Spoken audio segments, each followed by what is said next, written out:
Bien, bonjour chers auditeurs et bienvenue dans votre cyber-revue de presse, L'Autre Monde. Votre dose de lucidité hebdomadaire pour stimuler la réflexion et inviter à l'action. Je me nomme François Marginal, je serai avec vous pour les 2 prochaines heures sur les ondes de Choc FM, l'alternative à Montréal et dans le monde. Alors nous en sommes à l'édition du 12 mars 2012. Alors voilà, on avance à l'heure. Le printemps s'en vient. On est sur le bon du côté de la clôture, comme on dit. Alors ici, dans la rigueur de l'hiver québécois. Alors disons que quand le printemps s'en vient, ça fait du bien. Bien que on n'a pas eu ça trop difficile cet hiver, disons-le très bien. Alors mes chers amis, voilà quoi, donc c'est reparti pour une autre édition, la 201e de l'Autre Monde. Alors vous savez, on a passé le cap des 200 émissions la semaine passée. Merci d'être fidèle à l'émission et puis d'être toujours là à l'écoute, de bien vouloir vous informer, de bien vouloir être curieux, de vouloir comprendre mieux le fonctionnement de ce monde pour après ça trouver des solutions vraiment efficaces pour améliorer notre sort en tant qu'humanité. Nous sommes rendus à un moment charnière et nous devons passer à la prochaine étape de l'évolution. Alors faisons-le ensemble dans cet effort d'élucidation et puis de prise de conscience globale. Alors réellement, c'est en train de se passer, je vois de plus en plus de monde.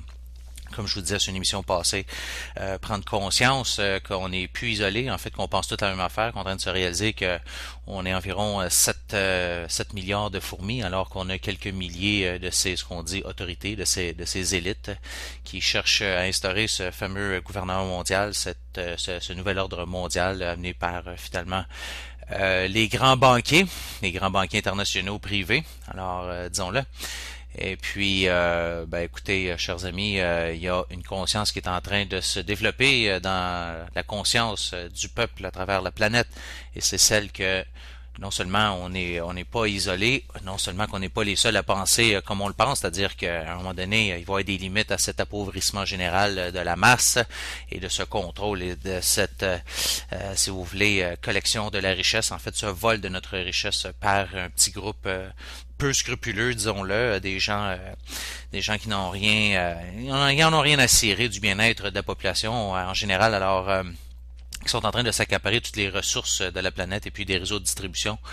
Donc, nous sommes en train de réaliser qu'en réalité, nous sommes des milliards de petites fourmis qui pensons pareil, et puis qu'il y a seulement quelques petits marionnettistes à la tête de tout ça. Alors, évidemment qu'ils ont tous intérêt à nous divertir pour pas qu'on prenne conscience que, en réalité, chers amis, le pouvoir, c'est nous, c'est le peuple. Eh oui. Alors, eux dérivent leur pouvoir de ce qu'on veut bien leur donner. Alors, on n'a même pas besoin de faire en réalité des révolutions violentes à l'extérieur, commencer à briser des vitrines puis couper des têtes. Chers amis, on a juste besoin de marcher en direction opposée de ce système, de se désintéresser de ce système et puis de commencer à vivre dans un nouveau paradigme. Alors, cessons d'avoir peur, parce que dans l'inconnu recèlent toutes les possibilités infinies de l'univers, alors que dans le connu recèlent seulement que les choses justement qui sont connues et déjà essayées. Alors, le potentiel humain est dans toute sa créativité. Alors, nous sommes des êtres de création, co-créateurs, et puis c'est vers ceci qu'on marche, chers auditeurs. Alors, nous sommes en train de prendre conscience que de plus en plus de gens pensent comme nous, c'est-à-dire qu'on regarde ce système corrompu qui est manipulé, qui est perverti à l'os.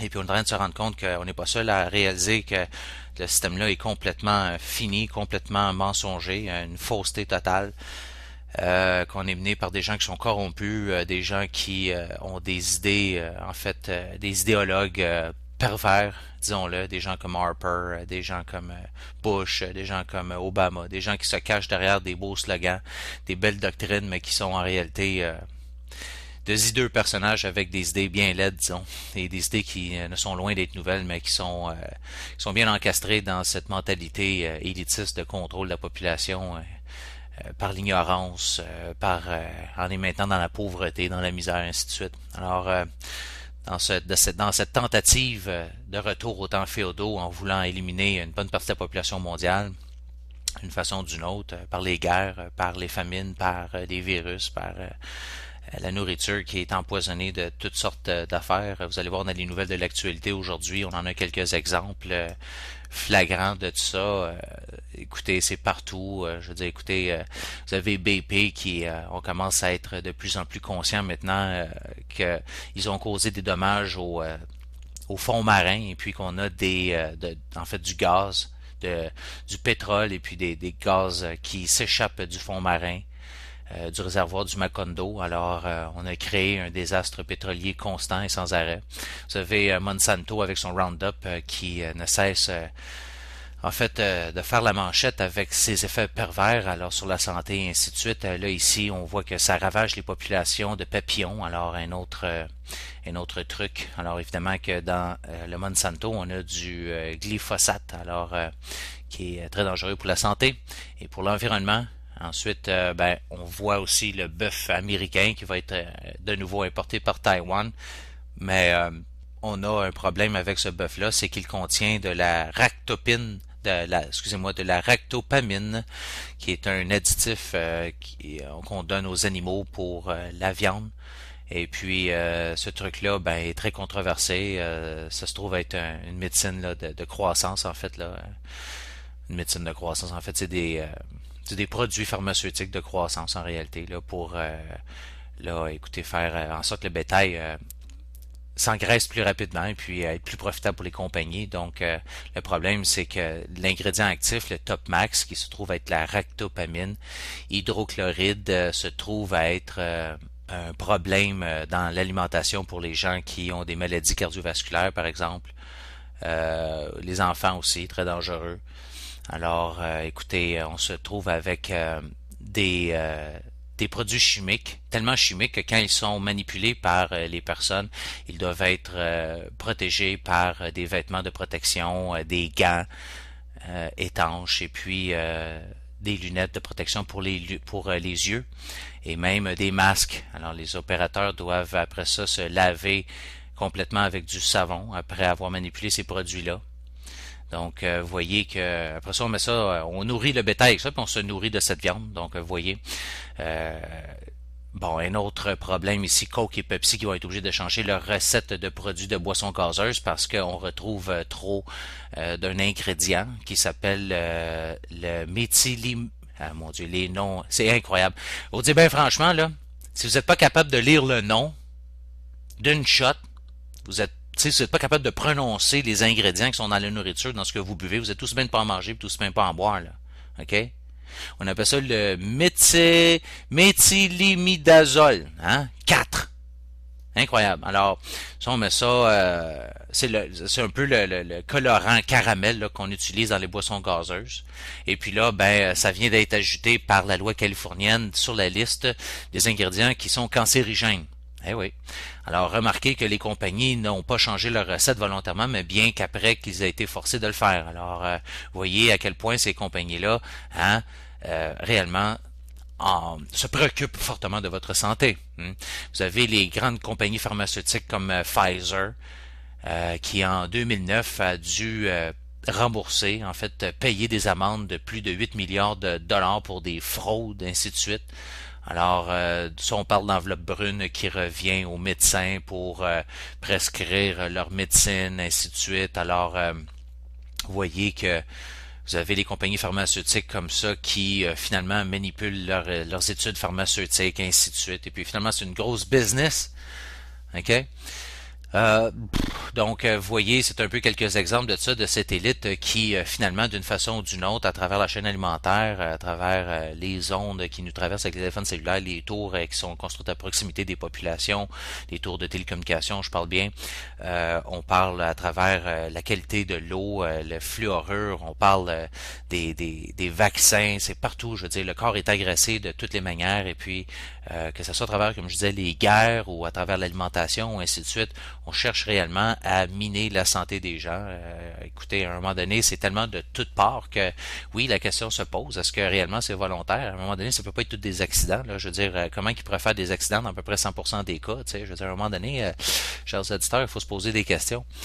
Donc voilà, il y a de plus en plus de monde qui réalise qu'on a un grave problème avec cette élite Ça a été comme une prise de conscience en 2011, qu'on est bullshité par les médias, les mensonges partout. Je veux dire, on nous raconte n'importe quoi, en autant qu'on nous raconte pas, nous rapporte pas les choses qui sont vraies, les vérités, les informations les plus importantes. Hein? Donc là, à un moment donné, les gens se sont rendus compte de ça. Vous avez plein de mythes qui ont explosé, comme les mythes de la vaccination avec le fameux truc du H1N1. Vous avez les médias qui ont été exposés comme étant les grands mensongers, des menteurs incroyables. Ainsi de suite, les gouvernements, je veux dire, le système bancaire, c'est tout en train de s'écrouler. Et puis là, ben, en 2012, on est en train de se rendre compte que tout le monde est rendu avec cette conscience-là, avec cette prise de conscience-là, puis que réellement, on n'est pas isolé. Ah oui, toi aussi, tu penses pareil, ben oui, moi aussi. Ah oui, toi aussi, ah oui, regarde ça, on pense tous la même affaire. Écoute, on n'a pas besoin de ces gens-là. Je veux dire, là, vous allez voir dans les nouvelles cette semaine, on va en parler dès maintenant, parce que ça s'insère justement dans ce que je suis en train de développer. Ben, on apprend qu'aux États-Unis, on vient de passer une nouvelle loi qui va punir les rassemblements, donc les manifestations, surtout dans le cadre des Occupy Wall Street. Alors, si vous voulez manifester dans le cadre où vous êtes lié au mouvement Occupy Wall Street, et bien là, on est en train de criminaliser ça aux États-Unis. Ben ouais. Alors, l'État totalitaire qui est en train de s'installer, l'État policier, ben ouais, c'est en train de prendre forme directement sous nos yeux. Et puis, pourquoi on fait ça? Ben, écoutez, c'est parce qu'à un moment donné, on se rend compte que là, on commence à propager des idées qui risquent de faire du chemin, de se propager comme une contagion dans la population. Quelles sont ces idées si dangereuses? On combat pas des groupes en réalité, on combat des idées, chers amis. On investit des milliards de dollars dans les films, à travers la publicité, à travers les programmes à la télévision, à travers les médias pour façonner votre pensée, hein, pour délimiter ce qui est pensable, ce qui est impensable, pour délimiter les débats acceptables puis ceux qu'on ne veut pas voir sur l'arène publique. OK? Alors, on est en train de passer une loi aux États-Unis, c'est Obama qui a signé une loi qui s'appelle Trespassing Bill, qui est en train de mettre fin à la liberté d'expression en Amérique. Alors, c'est quoi cette affaire-là? Ben, écoutez, on a signé le HR 347 jeudi dernier, qui officiellement fait grosso modo des manifestations, des protestations qui sont menées aux États-Unis par en fait des critiques ou des gens, la dissension politique, par les gens du peuple, whatever, qui manifestent contre le gouvernement ou des politiques. Donc, en fait, on est en train de rendre criminel, on est en train d'en faire une offense fédérale de se joindre à certains événements politiques, essentiellement criminalisant la manifestation aux États-Unis. Alors, c'est pas plus compliqué que ça, là. Donc, on est en train de mettre à la poubelle la Constitution aux États-Unis, tout simplement. On est en train de voir se mettre en place un système tyrannique, tout simplement, devant nos yeux. Pas plus compliqué que ça. Et puis, pourquoi c'est si dangereux? Quelles sont ces idées de ces gens? Ben, c'est qu'on parlait à travers ce mouvement-là de démocratie directe. Oh oh, démocratie directe, c'est quoi ça? Ben, j'en ai parlé sur l'émission. En Suisse, c'est pas une utopie. En Suisse, ça existe déjà depuis des années. Les gens ont des cartes et puis les projets de loi sont votés par la population au fur et à mesure qu'elles sont proposées. Est-ce que vous voulez rouvrir gentille d'eux la centrale nucléaire? Moi je regarde ça aller, Fukushima, les fuites d'uranium partout, de matières radioactives, les déchets qui sont là pendant des centaines d'années, des milliers d'années, certaines pour des millions d'années. Non, je suis pas pour ça, moi. Bon, ben, zap, je vote. J'ai pas besoin d'un sans-dessin, moi, Hydro-Québec, un clown à cravate à quelque part, qui va décider pour moi. Parce que Hydro-Québec, bien que c'est une société d'État, apparemment que c'est géré comme une compagnie privée, puis le peuple québécois à qui ça appartient, cette société d'État, n'a aucun mot à dire dans les décisions qui sont prises. Comme les compteurs intelligents, hein? Comme la volonté de vouloir faire la réfection de la centrale nucléaire, Gentil 2, qui ne produit que 2% de l'électricité du Québec, donc complètement inutile, complètement inutile.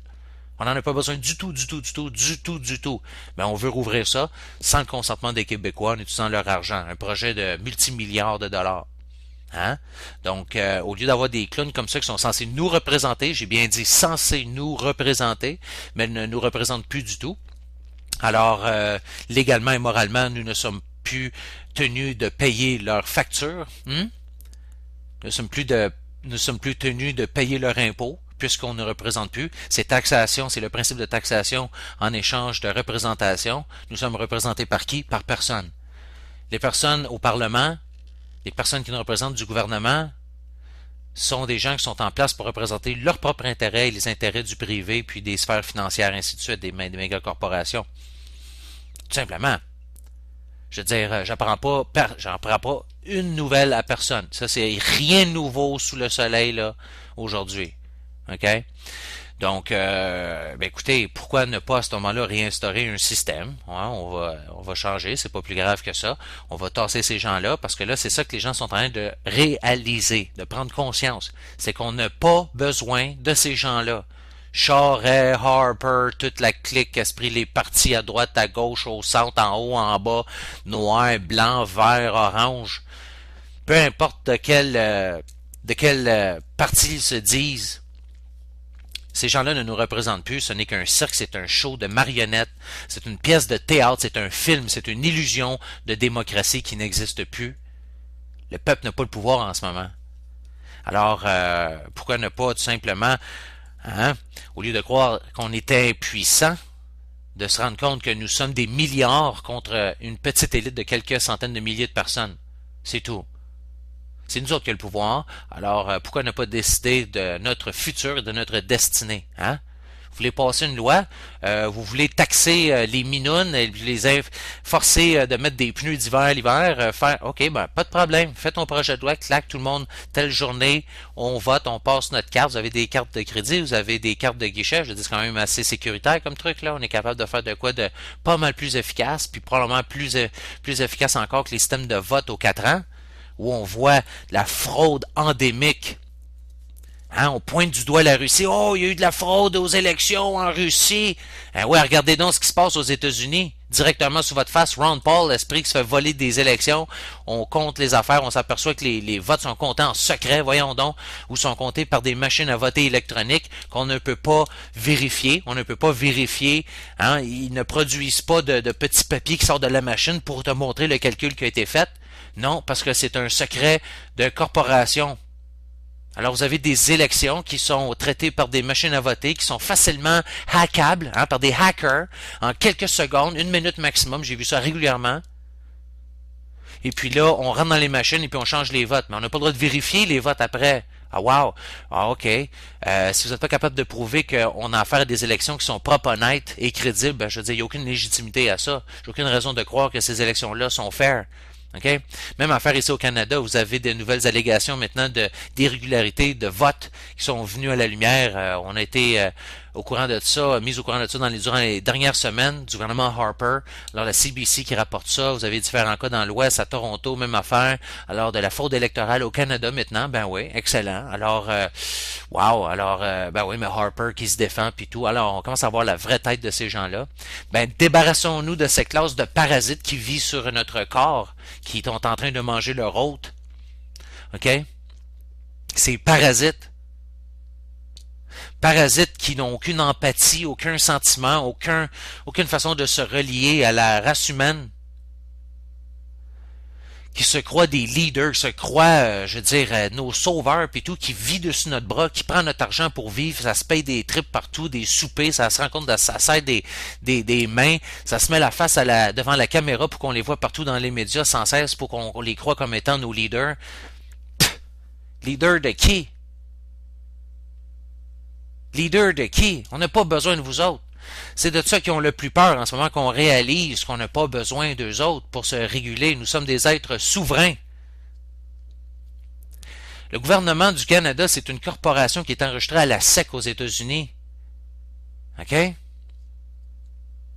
La Security Exchange Commission. Canada Inc., c'est une corporation. Son système légal fonctionne sous la UCC. OK? On parle d'un système commercial. Quand vous conduisez votre voiture, là, vous êtes un conducteur. On fait croire que si vous êtes un particulier, un privé, que c'est pas une compagnie, mais ne vous trompez pas. Vous fonctionnez sous des statuts qui sont commerciaux. Alors vous êtes considéré comme étant opérant dans le système commercial, alors que vous êtes une personne en chair et en os, un free man on the land. Personne en chair et en os. Vous n'êtes pas votre personne légale. On en a parlé à quelques reprises sur l'émission de ça. Ils ont peur que les gens se rendent compte que nous sommes souverains, que nous sommes en dehors de leur système. Nous ne le sommes à l'intérieur que parce que nous ne le comprenons pas, puis nous tombons sous leur juridiction sans s'en rendre compte. Vous avez un exemple flagrant de ça. Vous avez des gens qui ont fait une arrestation civile en Angleterre. J'en avais parlé sur l'émission il y a plusieurs mois de ça. Ouais, plus d'un an même. Et puis ils sont arrivés en cour puis ils ont arrêté un juge, des citoyens en Angleterre, ok, parce que le juge avait contrevenu à la loi. Et puis à ce moment-là, vous avez le droit de constituer des comités pour faire des arrestations civiles ou même nommer des agents de la paix. Oui, on peut nommer des agents de la paix. Et puis si vous voyez un policier de la SQ, une affaire comme ça, qui brûle son stop ou whatever, vous avez le droit d'aller l'arrêter. Si vous êtes un agent de la paix nommé par vos pairs, okay? C'est toutes des affaires qu'on connaît pas, mais qui existent. Alors, ça s'est fait en Angleterre. Même la police a été obligée de se retirer, puis tout. Et puis, on a fait une vidéo qui durait 10-15 minutes sur ça. Et puis, la Grande-Bretagne a demandé à YouTube de censurer la vidéo en Angleterre. Alors, on ne pouvait pas voir cette vidéo-là sur tout le territoire anglais. Imaginez. Parce qu'on ne veut pas que les gens voient, qu'ils réalisent le pouvoir qu'ils ont, qu'ils sont des êtres souverains, qu'on n'a pas besoin de ces gens-là, qui ne cessent de nous taxer, de nous vampiriser, de nous parasiter, de nous imposer des frais à droite et à gauche, de nous imposer partout, jusqu'à temps qu'à un moment donné, il ne nous reste plus rien pour vivre. On est pire que les serfs durant le Moyen Âge. C'est incroyable. Je veux dire, on paye plus en taxes et en redevances que dans le temps du Moyen Âge, les gens devaient payer une partie de leur récolte au seigneur ou au roi de leur terre. On est en train de retomber aux temps féodaux, c'est ça l'affaire. On est en train d'éliminer la classe moyenne parce que la classe moyenne, elle s'émancipe, puis elle devient créative, elle commence à réaliser des choses, à évoluer, puis là, c'est pas bon. C'est pas bon. Alors, fraude électorale au Canada, fraude électorale aux États-Unis, on est dans un système qui a perdu toute légitimité, puis les gens sont en train de s'en rendre compte. On est en train de forcer la bête à se révéler. Vous avez le journal de Star en Ontario qui a publié un article sur ces fameuses visites surprises du CSIS. En fait, c'est l'agence d'espionnage, l'agence des renseignements secrets du Canada, qui eux autres considèrent que faire une petite visite à quelqu'un à sa place où il travaille, au lieu de travail d'une personne, trouve que c'est une stratégie d'enquête légitime pour intimider les gens, alors que vous soyez coupable de quelque chose ou pas. Si on trouve que vous parlez un peu trop, que vous êtes peut-être, je sais pas moi, quelqu'un qui fait de la dissidence politique, hein, qui raconte un peu comment le système fonctionne, eh ben, on va vous rendre une petite visite pour vous intimider un peu. Hein? Quand vous recevez la visite de la police secrète, alors que vous êtes sur vos lieux de travail, c'est assez intimidant, puis ça a tendance à vous faire perdre votre réputation, puis à faire perdre votre emploi, n'est-ce pas? Eh ouais, ça commence à fonctionner assez spécial ici, n'est-ce pas? Alors, voilà, vous avez des vidéos à propos de ça, et puis pendant ce temps-là, ben, vous avez des gens qui pourraient apparaître comme une solution viable. On parle de Ron Paul, François Asselineau en France, Ron Paul aux États-Unis. Ces gens-là, ben évidemment que quand on parle des vraies affaires, comme la Banque centrale qui est privée, et puis du système monétaire, et ainsi de suite, eh ben on leur donne pas d'antenne. C'est là où vous voyez que les médias sont complètement biaisés, et puis travaillent main dans la main avec l'ordre établi, l'establishment. Alors, vous avez l'UPR de François Asselineau, qu'on a eu le plaisir d'avoir sur l'émission il y a à peu près 1 an et demi, qui eux autres ont reçu la confirmation que, écoutez, les médias, finalement, ne donnent aucun temps d'antenne à ce bonhomme-là. La candidature de François Asselineau à l'élection présidentielle a été officiellement déclarée le 3 décembre 2011. Elle a été présentée avec un programme présidentiel qui est généralement jugé par tous les esprits impartiaux et de bonne foi, qui l'ont visionné comme le plus cohérent, le plus précis, le plus pédagogique, le plus juridiquement irréfutable, le plus techniquement fiable et plus radicalement novateur de tous les autres programmes présentés aux Français. Pourtant, cette candidature est systématiquement passée sous silence dans tous les grands médias. En France, on n'en entend pas parler. Encore moins ici, au Canada, au Québec. Alors, un silence total des médias sur la seule candidature de François Asselineau. Vous avez des chiffres relevés du CSA en France qui mesure le temps de parole et d'antenne cumulé consacré par toutes les télévisions françaises aux candidats déclarés à la présidence de la République entre le 1er et le 27 janvier 2012. Ça a été les suivants, puis là, je ne les lirai pas toutes. Mais on parle ici de François Hollande. On avait parlé sur l'émission ici. Celui qui dit qu'il va attaquer les banques, pis tout, 3626 minutes pour François Hollande, plus de 60 heures de temps d'antenne, ainsi de suite. Après ça, ben, Nicolas Sarkozy, 57 heures. Après ça, boum, on tombe à 15 heures. François Bayrou. Marine Le Pen, 12 heures. Jean-Luc Mélenchon, plus de 9 heures. Après ça, on déboule, 3 heures. Dominique de Villepin, 3 heures. Après ça, écoutez, on descend la liste. Frédéric Niou, qui n'est plus candidat, 9 minutes. Philippe Poutou, 36 minutes. Puis là, François Asselineau, 0 minutes, 0 secondes. Silence total. Silence total qui fait fi des invitations qu'ils ont lancées à des centaines de journalistes à l'occasion de leur congrès, de leurs sollicitations incessantes avant et après, et des 58 lettres recommandées avec accusé de réception envoyées depuis un mois à la rédaction des 58 plus grands médias français. Silence assourdissant, qui est également respecté par la grande presse nationale, qui viole expressément les exigences d'équité de traitement entre les candidats déclarés pendant la recherche des parrainages tels qu'ils ont été édictés par le Conseil supérieur de l'audiovisuel. N'est-ce pas incroyable? Alors c'est ça. C'est comme ça qu'on vit dans un système qui est une illusion totale, un système qui est fait en carton, qui est une pièce de théâtre totale. On vous présente des candidats, mais c'est des candidats qui sont préapprouvés par le système, des candidats qui, finalement, vont fonctionner comme on le veut bien. Ouais, c'est ça. C'est comme ça que ça fonctionne. Rappelez-vous de Mitterrand en France, qui avait déclaré que quand il est arrivé à la présidence, il avait réalisé à quel point c'était pas le président qui avait le pouvoir au pays. Sa femme en parlait aussi. Ouais.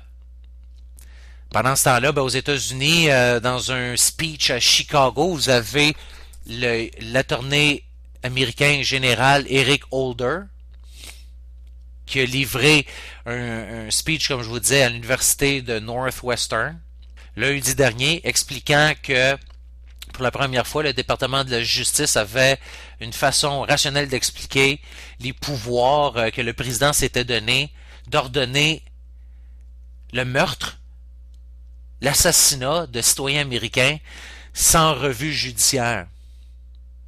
Ouais. Parce que vous savez, on s'est donné le droit d'établir des kill lists, des listes de personnes à tuer. Ben ouais. Et puis on l'a fait d'ailleurs, on a tué des citoyens américains à l'intérieur du Yémen sans apporter aucune preuve, aucune charge contre ces personnes.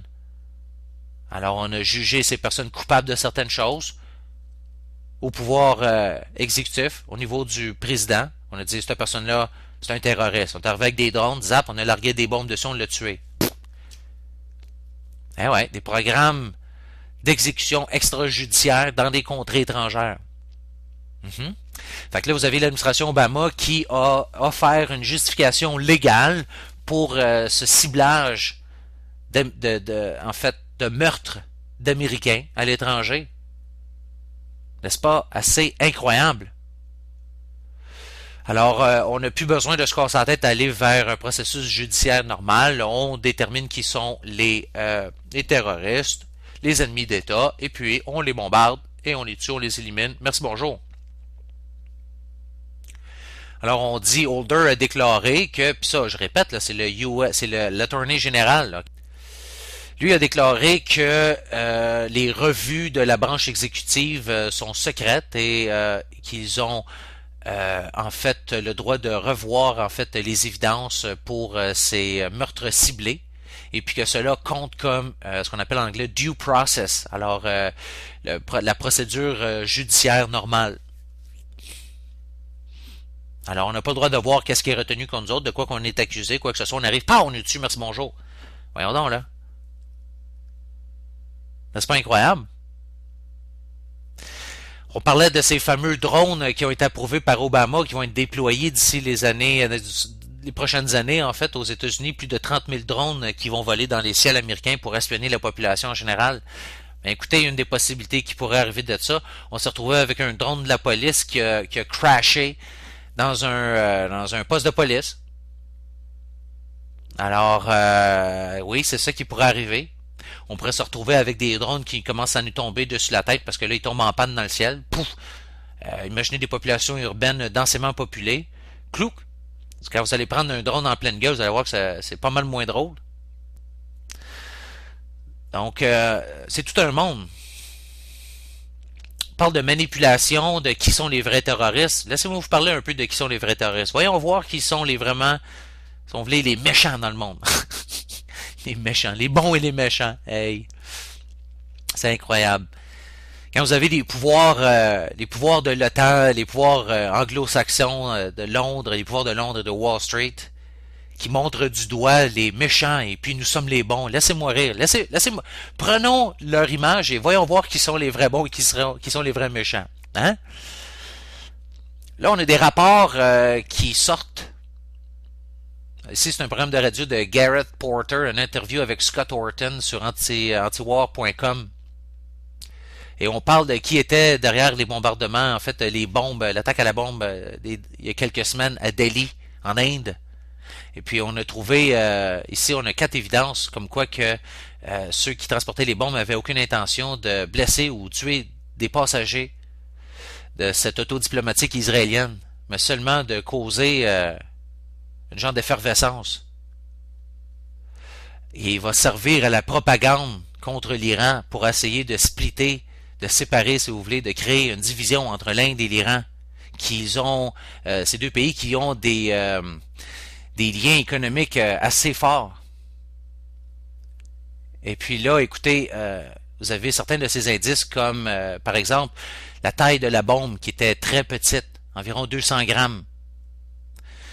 Dans une vraie attaque à la bombe terroriste, les bombes qu'on transporte sont évidemment beaucoup plus puissantes. Hein? On veut du punch, on veut quelque chose qui va être capable de tuer des victimes.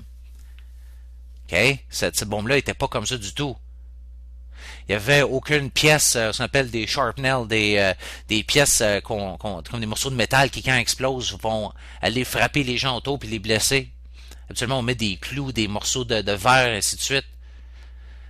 Et puis, vous avez ainsi de suite d'autres indices comme ça qui montrent que, en réalité, chers amis, il faudrait peut-être plutôt regarder du côté des services secrets du Mossad pour voir qui sont les vrais responsables de cet attentat terroriste. Vous avez les tentatives américaines de renverser Poutine, le gouvernement de Poutine aussi, on a beaucoup entendu parler de ça, les élections. Ben oui, parce que, écoutez, évidemment, on est pas mal fâché contre Poutine qui s'oppose d'une certaine façon à ce genre de nouvel ordre mondial, bien que j'ai certains doutes que des fois Poutine travaille à sa façon en créant un genre de faux conflit entre les deux, mais qui en réalité travaille à la même chose. Mais en tout cas, Poutine qui quand même pique à plusieurs reprises cette genre d'élite anglo-saxonne en refusant cette guerre contre la Libye, la Syrie, et ainsi de suite, en voulant protéger l'Iran. Alors, ben là, on a essayé de faire accroire à de la fraude électorale, et ainsi de suite. Eh ben, il faut se rendre compte qu'évidemment que les officiels américains et israéliens haïssent Poutine parce qu'ils ne jouent pas, hein, ils ne jouent pas balle avec eux autres dans leur planification du changement de régime en place en Syrie et en Iran. Donc, ouais. Ensuite, ben, vous avez, pas parce que j'y crois bien gros, là, je crois que Wikileaks c'est une opération encore là des services secrets pour jouer dans la tête des gens. Mais là, on commence à soulever différentes questions. Vous avez d'ailleurs RTC, Russian Today. Alors, c'est pour ça que je vous en parle, parce que ça vient quand même de deux sources différentes, bien que c'est basé sur Wikileaks d'ailleurs. C'est qu'apparemment que justement le corps d'Osama Bin Laden n'aurait pas été lancé à la mer comme on avait déclaré. Donc, on dit que le corps aurait été amené à Dover, au Delaware, aux États-Unis, sur un avion de la CIA. Alors, ça reste à voir, mais voyez que, écoutez, on vous raconte n'importe quoi, là. Je vous donne la nouvelle, c'est bien certain que c'est pas Bin Laden qu'on a tué. Bin Laden, il était mort depuis déjà plusieurs années. Mais c'est comme ça, on manipule tout, on manipule l'histoire, on manipule les médias. Vous avez le FBI ici qui a admis ouvertement en cours qu'ils ont assisté,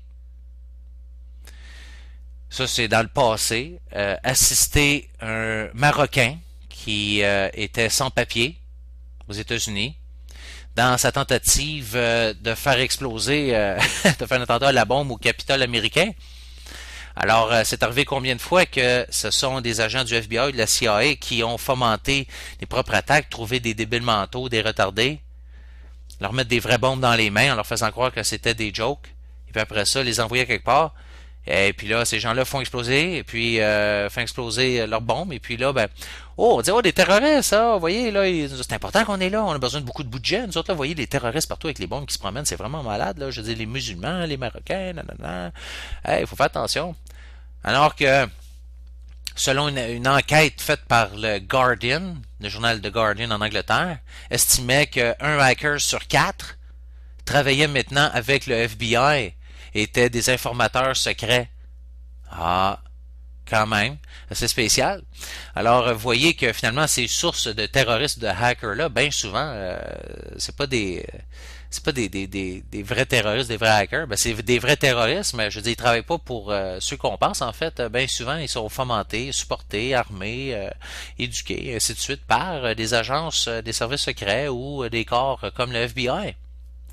Vous avez le fameux leader de Lulzec, la fameuse genre de groupe là qu'on appelle Anonymous sur Internet, qui supposément fait des attaques de hackers sur des grosses cibles gouvernementales, ainsi de suite, qui lui s'est tourné contre son propre réseau apparemment et puis a dénoncé toutes les gens qui travaillaient avec lui à la police la semaine passée. Anonymous qui était déjà suspect alors qu'il avait supporté Assange. Et puis les deux, Anonymous puis Lulzec, qui conduisaient des attaques de hackers que les médias utilisaient pour justifier plus de contrôle sur Internet par le gouvernement. Vous voyez là, problème, réaction, solution. Ouais, c'est ça qu'il faut voir. Ensuite, ben, vous avez Holden, toujours le même Monsieur Holden, ce gentil attorney général aux États-Unis, qui lui a déclaré que la guerre contre la terreur justifie de tuer des citoyens américains. Ah oui, alors c'est ça. C'est comme ça que ça se passe. Alors, voyez. Ensuite, vous avez des chercheurs qui ont trouvé une programmation mystère dans le langage du virus Duku Trojan. En fait, c'est un virus Trojan qui est basé, en fait, qui découle de Stuxnet. On en parlait plusieurs fois ici sur l'émission. Duku qui est un Trojan très sophistiqué, qui a été créé par le même groupe qui était derrière le fameux ver Stuxnet. Et puis, ben là, on se rend compte que ce truc-là a un langage très, très avancé. Un langage qu'on a de la misère que même Kaspersky Lab ne comprend pas. Alors, imaginez le niveau de programmation derrière ça. On a fait appel à la communauté de programmateurs pour essayer de déchiffrer ce truc-là. Peut-être faudrait demander au Mossad. On aurait peut-être plus de chances de comprendre qui est derrière ça. Toutes sortes d'affaires comme ça. Il faut faire souvent des retours dans le passé aussi pour voir historiquement aussi des supposées attaques terroristes qu'on a vécues, qu'on a blâmées peut-être sur les mauvais acteurs. Ici, je parle du cas de Lockerbie. Alors, on a des nouvelles évidences scientifiques qui viennent d'être mises à jour par ce qu'on appelle le Scottish Legal Review contre la personne, dans le cas contre la personne qui a été jugée coupable et responsable de cette attaque à la bombe dans l'avion du Lockerbie. Ça, c'est une enquête pour Al Jazeera, excusez-moi. Alors, vous avez The Scottish Criminal Case Review Commission qui a émis un rapport détaillant les évidences qui pourrait changer les résultats grandement dans un verdict qui a été porté contre Abdel Bassat al-Maghrahi, l'homme libyen qui a été jugé coupable d'avoir fait une attaque à la bombe lors du vol de Panam 103 en 1988. Il serait facile de renverser ce cas et de libérer cet homme. En fait, ça a été fait. Mais Écoutez, c'est un documentaire qui a été montré sur les ondes par Al Jazeera et qui montre les nouvelles évidences scientifiques qui n'étaient pas connues à la commission, mais qui finalement défont une des parties cruciales du cas contre cet homme, le Lockerbie Bomber. Alors voilà, alors on s'aperçoit que finalement ces attaques-là n'ont pas été faites par un homme libyen, mais encore là par des services secrets, comme c'est le cas dans à peu près 90% des cas de supposées attaques terroristes qu'on vit là, depuis les dernières années. Même affaire comme à Bali, ainsi de suite, les attaques à Londres en 2005, le 9/11, tout pareil. Pas d'histoire de conspiration, non, non, c'est les services secrets ont leur empreinte digitale partout sur ces crimes-là.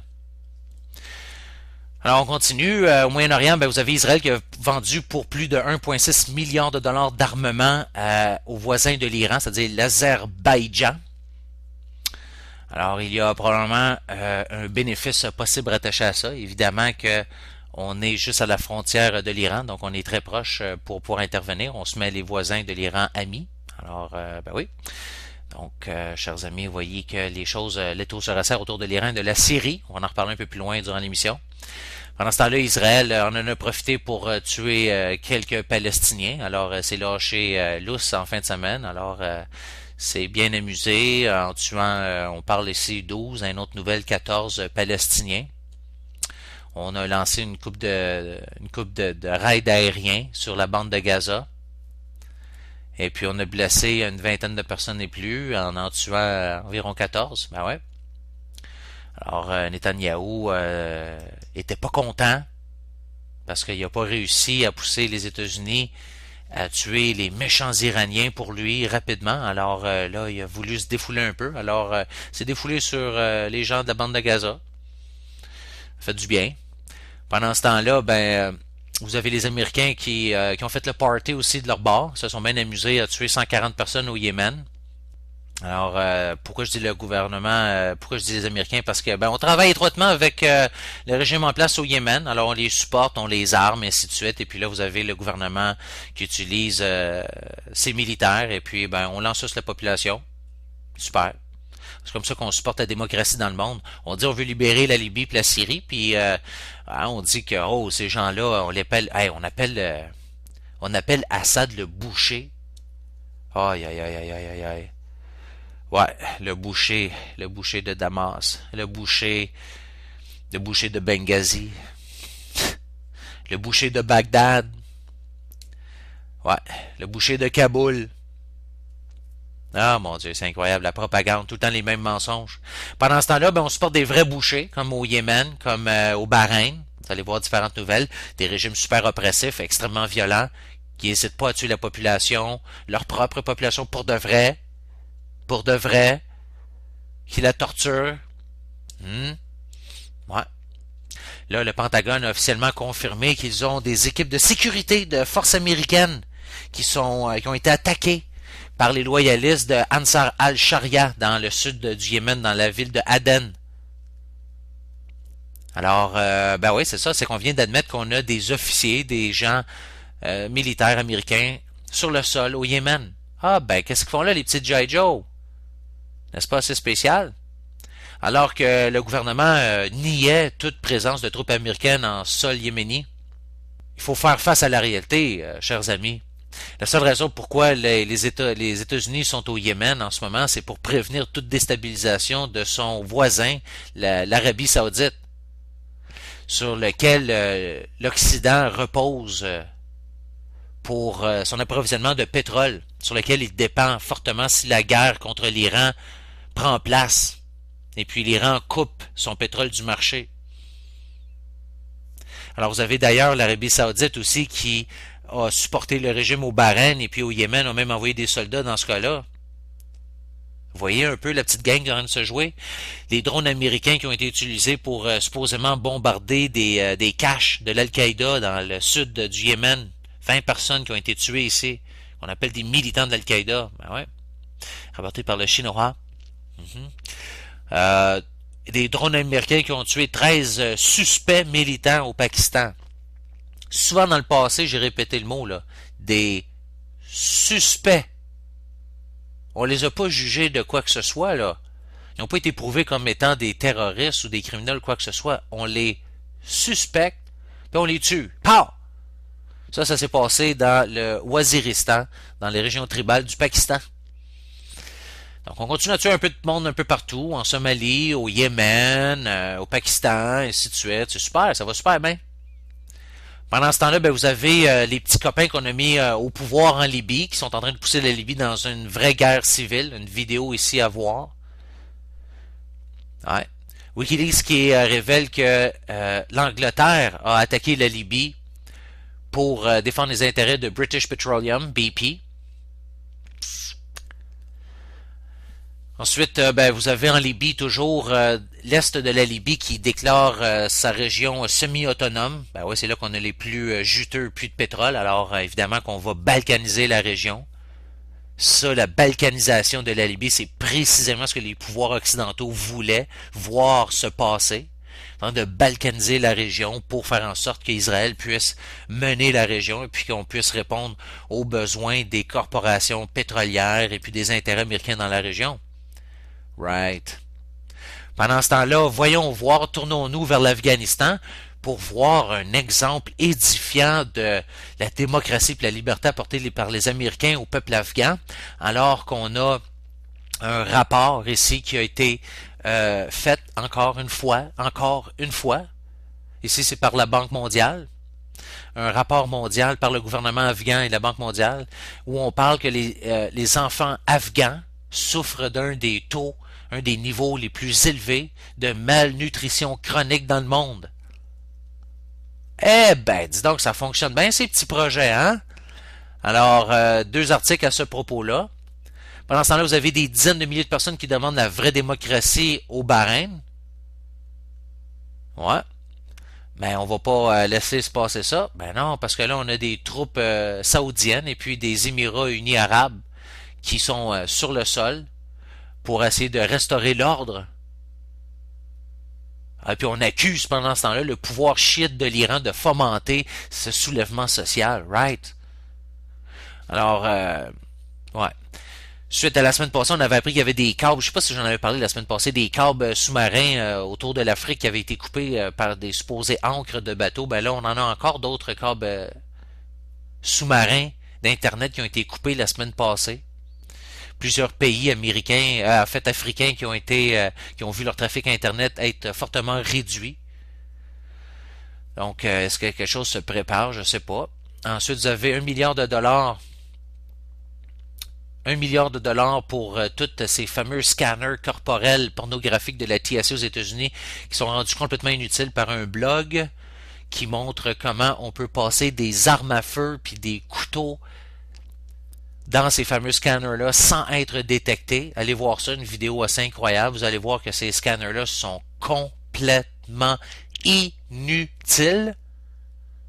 Il est hyper aisé, puis d'ailleurs, ça a été déjà révélé par un des top officiers de la sécurité israélien qui avait déclaré que ces scanners-là sont complètement inutiles, puis c'est la raison pour laquelle ils ne sont pas utilisés en Israël, qui ont un état de surveillance extrêmement poussé. Alors, si Israël dit que ces scanners-là sont inutiles, vous êtes tous bien des croire, là. Puis là, dans cette vidéo-là, le petit gars, là, avec son blog, là, il va vous montrer comment que ces maudits scanners-là sont complètement inutiles. Il a même fait le test dans les aéroports, vous allez voir. Complètement inutile.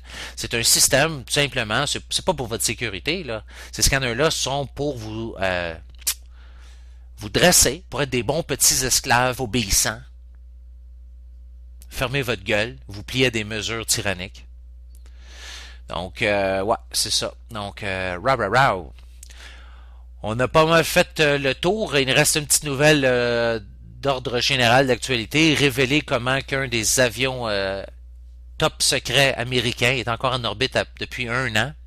Et puis personne ne sait ce qu'il fait au-dessus de nos têtes. Alors c'est rapporté par le Daily Mail. C'est un des avions qui n'est pas piloté, un genre de drone de la US Air Force, qui était supposé rester dans l'espace pendant 9 mois, mais qui a maintenant passé le cap de l'année. Ça fait 1 an qu'il est là. Il est en genre de mission, mais personne ne sait quel genre de mission. Il est en orbite au-dessus de la Terre. On l'appelle le X-37B. un véhicule orbital. Alors, qui se trouve là pour des raisons évidemment non connues. C'est secret. Ah ouais. Donc voilà. C'est ça les nouvelles de l'actualité. Donc nous, on va faire une petite pause. Et puis après ça, on va se retrouver après pour d'autres nouvelles. Alors nous sommes de retour, chers auditeurs souverains. Nous allons faire un petit détour vers Fukushima au Japon et puis les retombées ici en Amérique du Nord. Quelques nouvelles brèves, on va pas s'étendre sur le dossier énormément cette semaine. Quand même, quelques nouvelles ici assez intéressantes. Selon les estimations du gouvernement américain, on a montré que les enfants de Californie se sont pris une dose de la thyroïde de 40 000 microsieverts suite aux retombées de Fukushima. Ceci a été gardé secret, évidemment, du public. Les nouvelles très intéressantes, à savoir dans le sens qu'encore là, on voit les gouvernements qui refusent vraiment de donner des informations essentielles à sa propre population, alors qu'il ne peut pas à ce moment-là prendre des mesures pour se protéger contre ces trucs.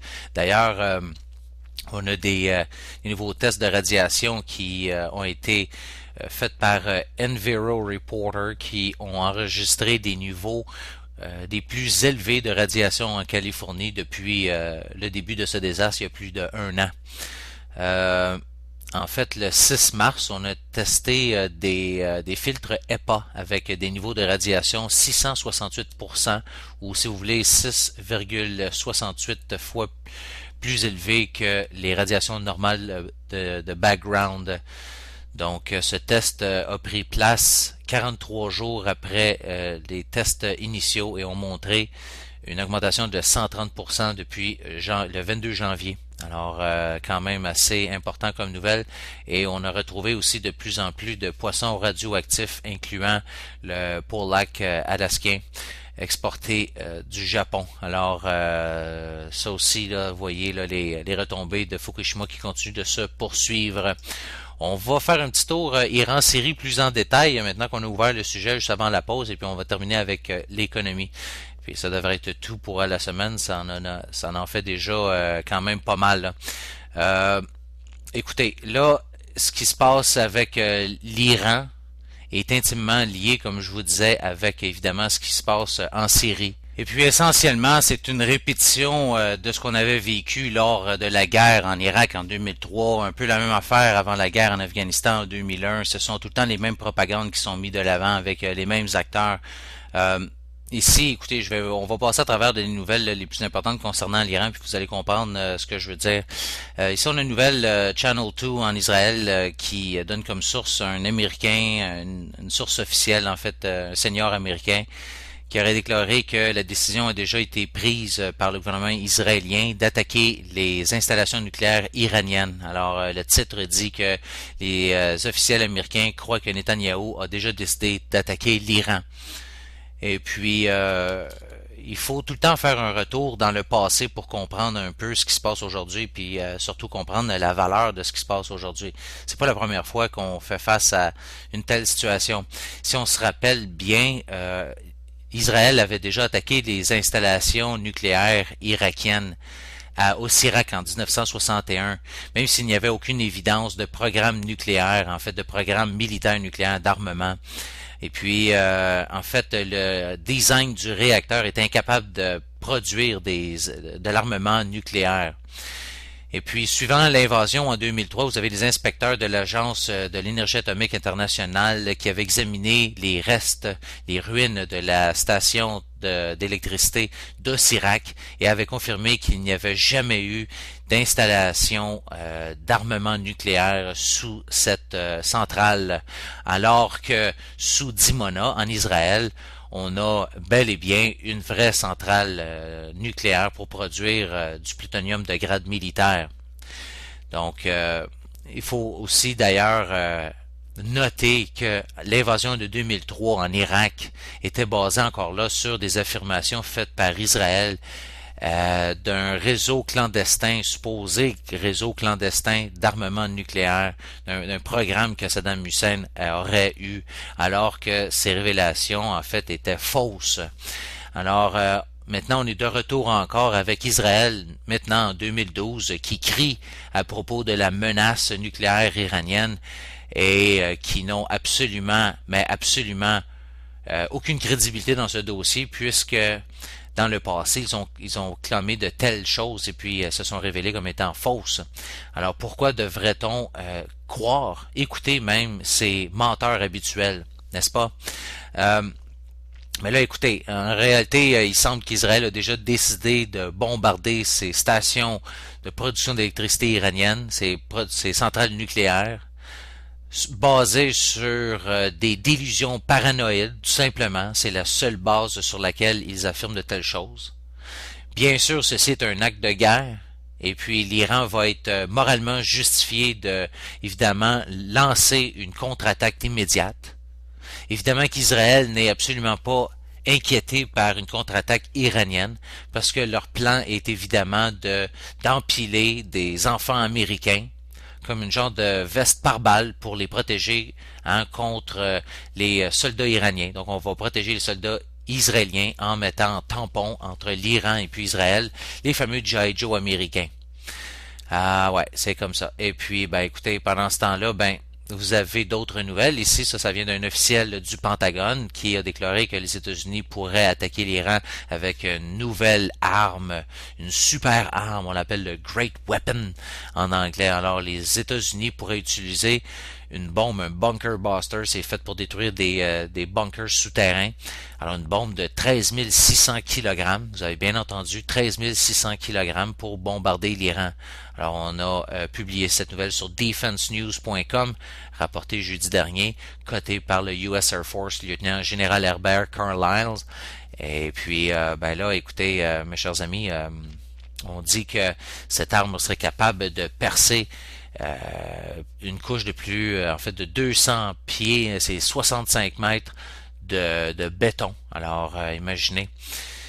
Donc là, écoutez, on est en train de se préparer comme ça. Vous avez évidemment le prospect d'une troisième guerre mondiale, tout ça pour supposément éliminer une menace existentielle d'Israël, perçue par Israël.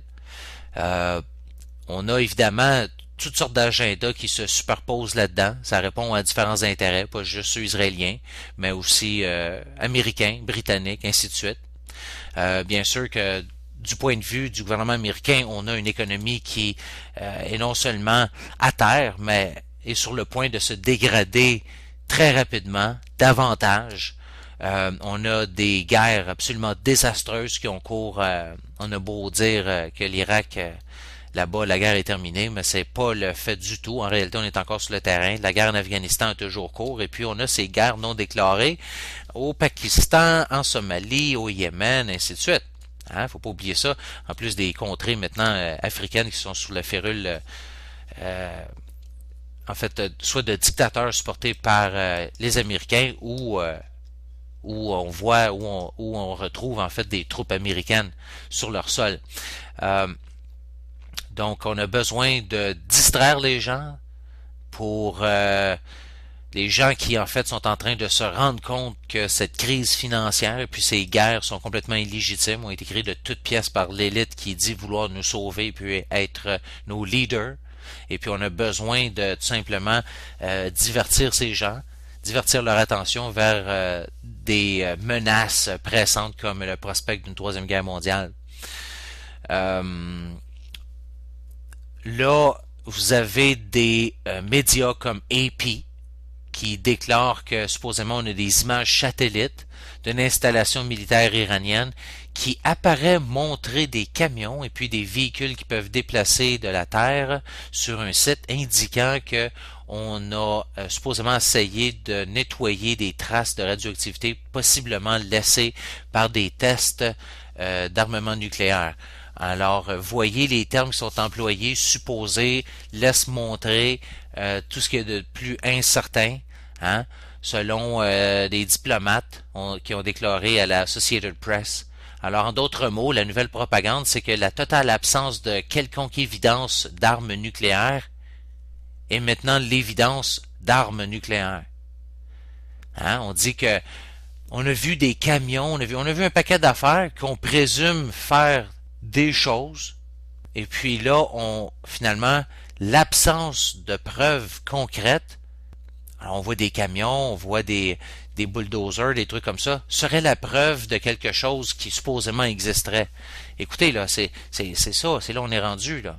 Alors, si vous n'êtes pas déjà insulté que les mêmes personnes qui vous ont menti à propos de ce fameux programme d'armement nucléaire irakien menant à l'invasion de l'Irak en mars 2003, si vous n'êtes pas insulté déjà que ces mêmes personnes qui vous ont menti dans le passé, pensant que vous êtes assez stupide pour tomber pour les mêmes mensonges une deuxième fois, puis une troisième fois, puis une quatrième fois, je sais pas ce que ça va prendre aux gens, réellement, là.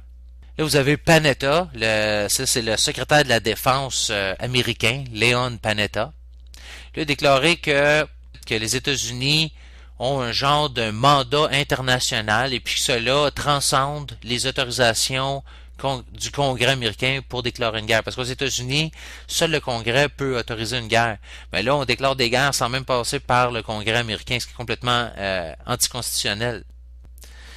Donc là, on se fout carrément de ça, on passe par-dessus ça, on déclare des guerres, peu importe du Congrès. Mais de toute façon, le Congrès, anyway, probablement qui autoriserait toutes ces guerres. J'ai publié et parlé de nouvelles qui faisaient état du fait que plusieurs congressistes ont des investissements dans le secteur de la défense, de l'armement. Alors, évidemment que ces actions-là valent plus cher quand on vend de plus en plus d'armement. Et puis, comment on vend plus d'armement? Ben, justement, en fomentant des guerres. Donc, vous voyez que ce système-là est complètement corrompu. Vous avez Netanyahou qui laisse présager une attaque contre l'Iran d'ici les prochains mois. Ouais. Alors que il faut se rappeler que les leaders de la Russie et de la Chine, du Pakistan, qui sont tous des pays armés avec l'arme nucléaire, ont publiquement énoncé que si l'Iran était attaqué, qu'ils étaient pour aider l'Iran militairement. Alors on fait face à un potentiel conflit, une guerre thermonucléaire globale, à propos d'un programme d'armement nucléaire iranien qui, jusqu'à date, ne peut pas être prouvé comme existant. N'est-ce pas assez ahurissant? N'est-ce pas assez délirant? N'est-ce pas assez psychotique?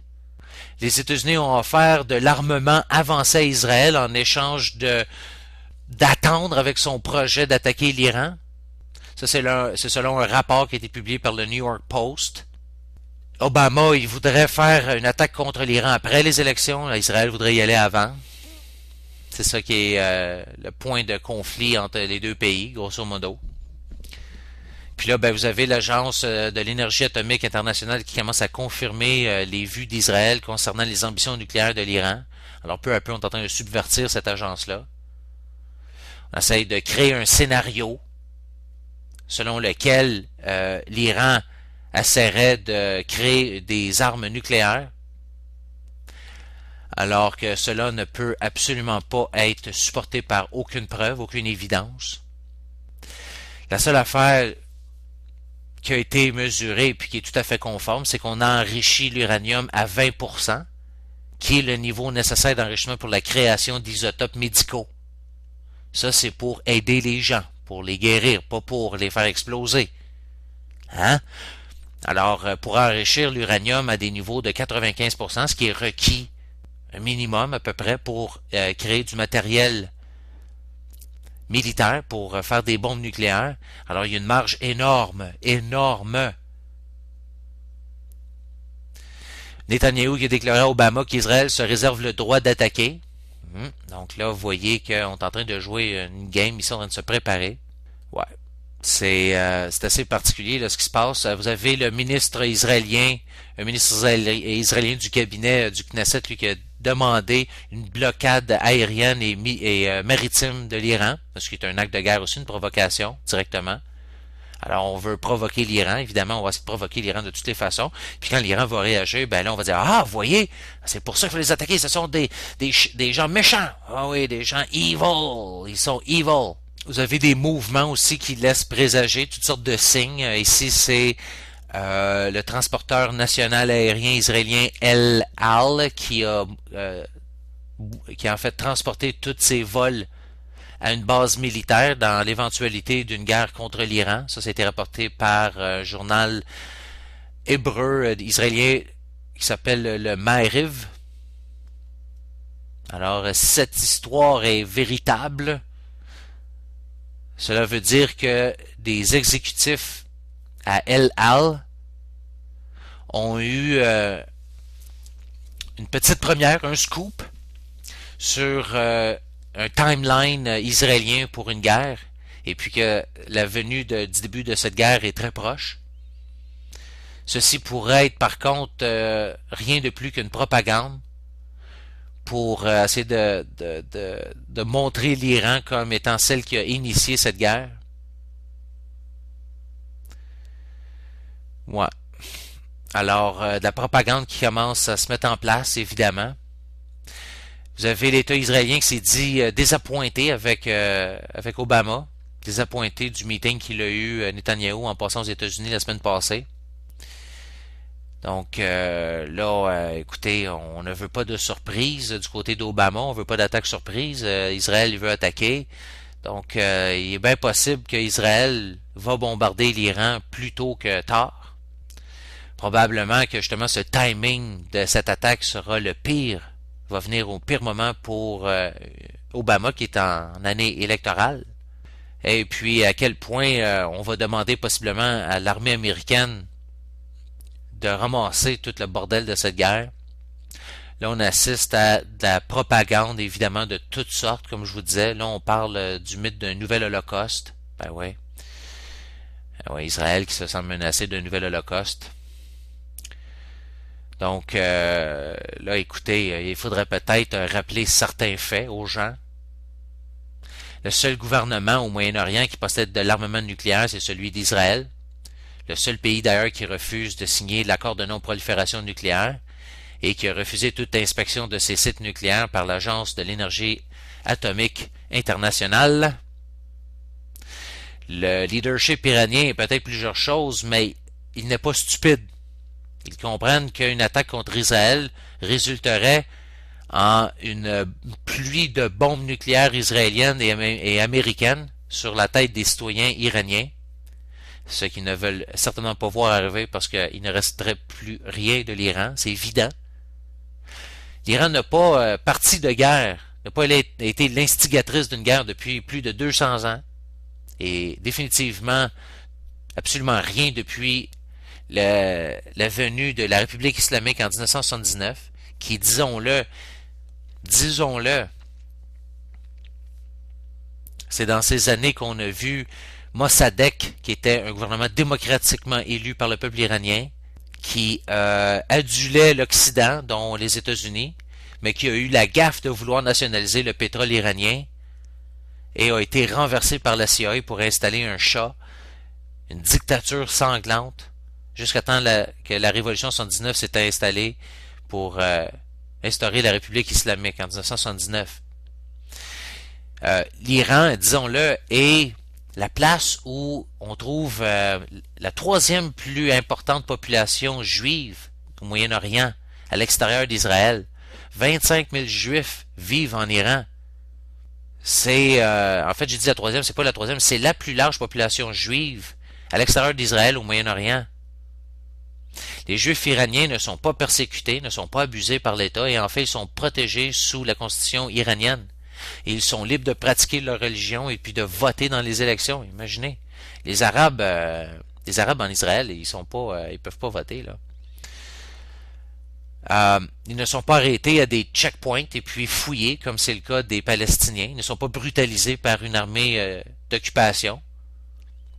Ils ne sont pas mis comme un troupeau dans des colonies enfermées d'entre des murs, déprivés des moyens de survie de base. OK? Ainsi de suite, là. Je veux dire, allez voir. Les Juifs, en fait, Israël a offert des primes à ces Juifs iraniens pour revenir en Israël. Et puis, ces Juifs iraniens ont refusé parce qu'ils sont trop bien en Iran. Alors, arrêtez avec la propagande, là. Arrêtez. C'est des faits, là. C'est des faits, chers amis. Alors que pendant ce temps-là, ben, n'oublions pas aussi que toute cette liste de pays, que Israël et puis les États-Unis ont envahi, eux, ces pays qui se disent pacifiques et défendent la liberté et la démocratie dans le monde. Parce que c'est pas l'Iran qui est le danger pour la paix mondiale. En réalité, pendant cette période de temps, depuis 1979, où on disait qu'il y a eu la révolution iranienne, qui a été la chute de la marionnette américaine, qui était le Shah en Irak. Pendant ce temps-là, dans cet intervalle, on a eu Israël qui s'est déclaré un État juif. Donc, la première ethnocratie, en fait, pas ethnocratie, c'est un État religieux. Cet État religieux a attaqué l'Irak en 1981, a bombardé la station, la centrale de Syrie, comme je vous parlais un peu plus tôt. Après ça, on a attaqué le Liban en 1982. Ceci a mené au massacre de Sabra puis Shatila. En février 2003, Israël a lancé des incursions dans Gaza puis Nablus. En septembre 2007, Israël a bombardé la Syrie, encore insistant sur le fait qu'ils avaient supposément détruit des laboratoires clandestins d'armement nucléaire. Ça s'est passé en Syrie là, en 2007, vous avez oublié ça? On a déjà attaqué la Syrie dans le passé. Après ça, encore là, il n'y avait aucune évidence pour supporter ce qu'Israël avançait. En 2006, Israël a attaqué le Liban, tuant plus de 1200 personnes, principalement des civils, dont des observateurs des Nations Unies, des Canadiens. Après ça, ils ont largué tout le terrain avec des mines antipersonnelles, en ne donnant pas après ça la carte aux Nations Unies pour déminer le terrain. Donc là, des civils continuent d'exploser année après année, des enfants, tout le monde des civils. En février 2008, Israël a ensuite attaqué encore Gaza, tuant plus de 100 personnes.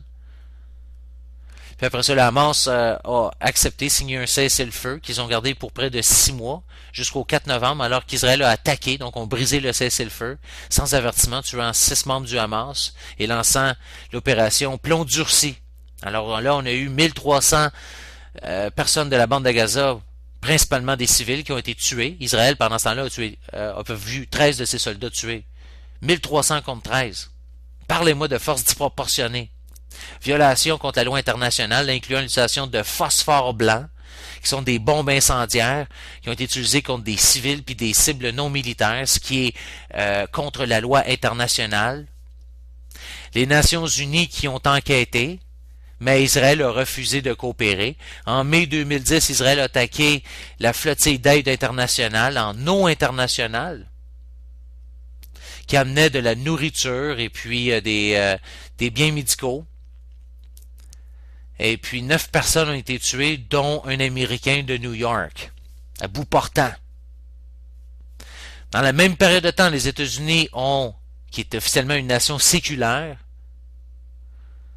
mais de façon prédominante chrétienne, ont attaqué le El Salvador en 1980, la Libye en 81, le Sinaï en 82, le Liban en 82-83, l'Égypte en 83, Grenade en 83, l'Honduras en 83, le Tchad en 83, le Golfe Persique en 84, la Libye en 86, la Bolivie en 86, l'Iran en 87, le Golfe Persique en 87, le Koweït en 87, l'Iran en 88, l'Honduras 88, le Panama 88, Libye 89, Panama 89, Colombie, Bolivie, Pérou 89, Philippines 89, Panama 89-90, le Libéria 90, l'Arabie Saoudite 90, l'Irak 91, le Zaïre 91, l'Haïti 94, Macédonie 94, la Bosnie 95, Libéria 96, la République africaine centrale 96, l'Albanie 97, Congo, Gabon 97, Sierra Leone 97, Cambodge 97, l'Irak 98, Guinée-Bissau 98, Kenya, Tanzanie 98 à 99, Afghanistan, Soudan 98, Libéria 99,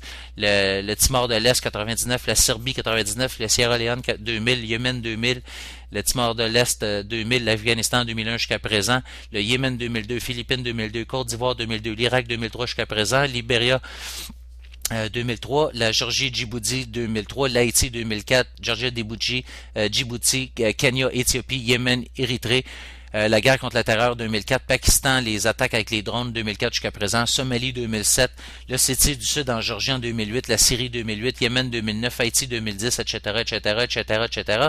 Qui est le danger pour la paix mondiale? C'est l'Iran? C'est-tu la Syrie?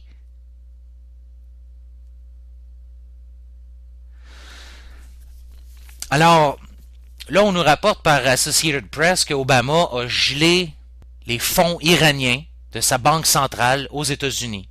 Alors ça, c'est Obama qui a donné l'ordre de nouvelles sanctions contre le gouvernement iranien, incluant sa banque centrale. Alors là, on attaque la banque centrale. C'est ça. C'est ça, les pays de l'axe du mal, c'est ceux qui ne fonctionnent pas dans le système basé sur la dette fractionnaire bancaire des banquiers internationaux. Qui, disons-le, oh, sacrilège antisémite, le crime de la pensée. La grande famille Rothschild, la famille bancaire internationale la plus puissante, juive. Ça veut pas dire, ça veut-tu dire que tous les juifs, c'est des gens tyranniques ou quoi que ce soit? Non, évidemment pas. Majorité du peuple israélien s'est dit contre une attaque contre l'Iran. Faites attention. Faut pas faire les généralisations. C'est ça que les gens ont tendance à faire tout le temps. Séparer la volonté de la majorité avec l'élite psychopathe qui mène tout le monde. Autant en Israël qu'au Canada, qu'aux États-Unis, qu'en France, qu'en Allemagne, que partout. Alors on attaque le système bancaire iranien, qui est une menace.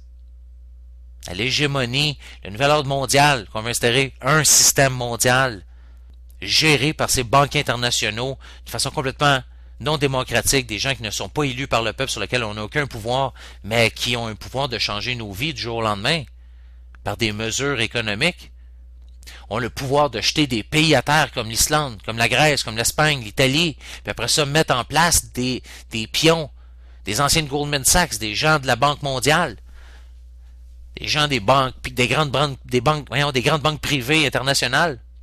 Vous croyez pas à ça? Qu'est-ce qu'ils ont fait la première chose? Les supposés gros rebelles barbus qui se lavent 2 fois par mois, qui ont supposément attaqué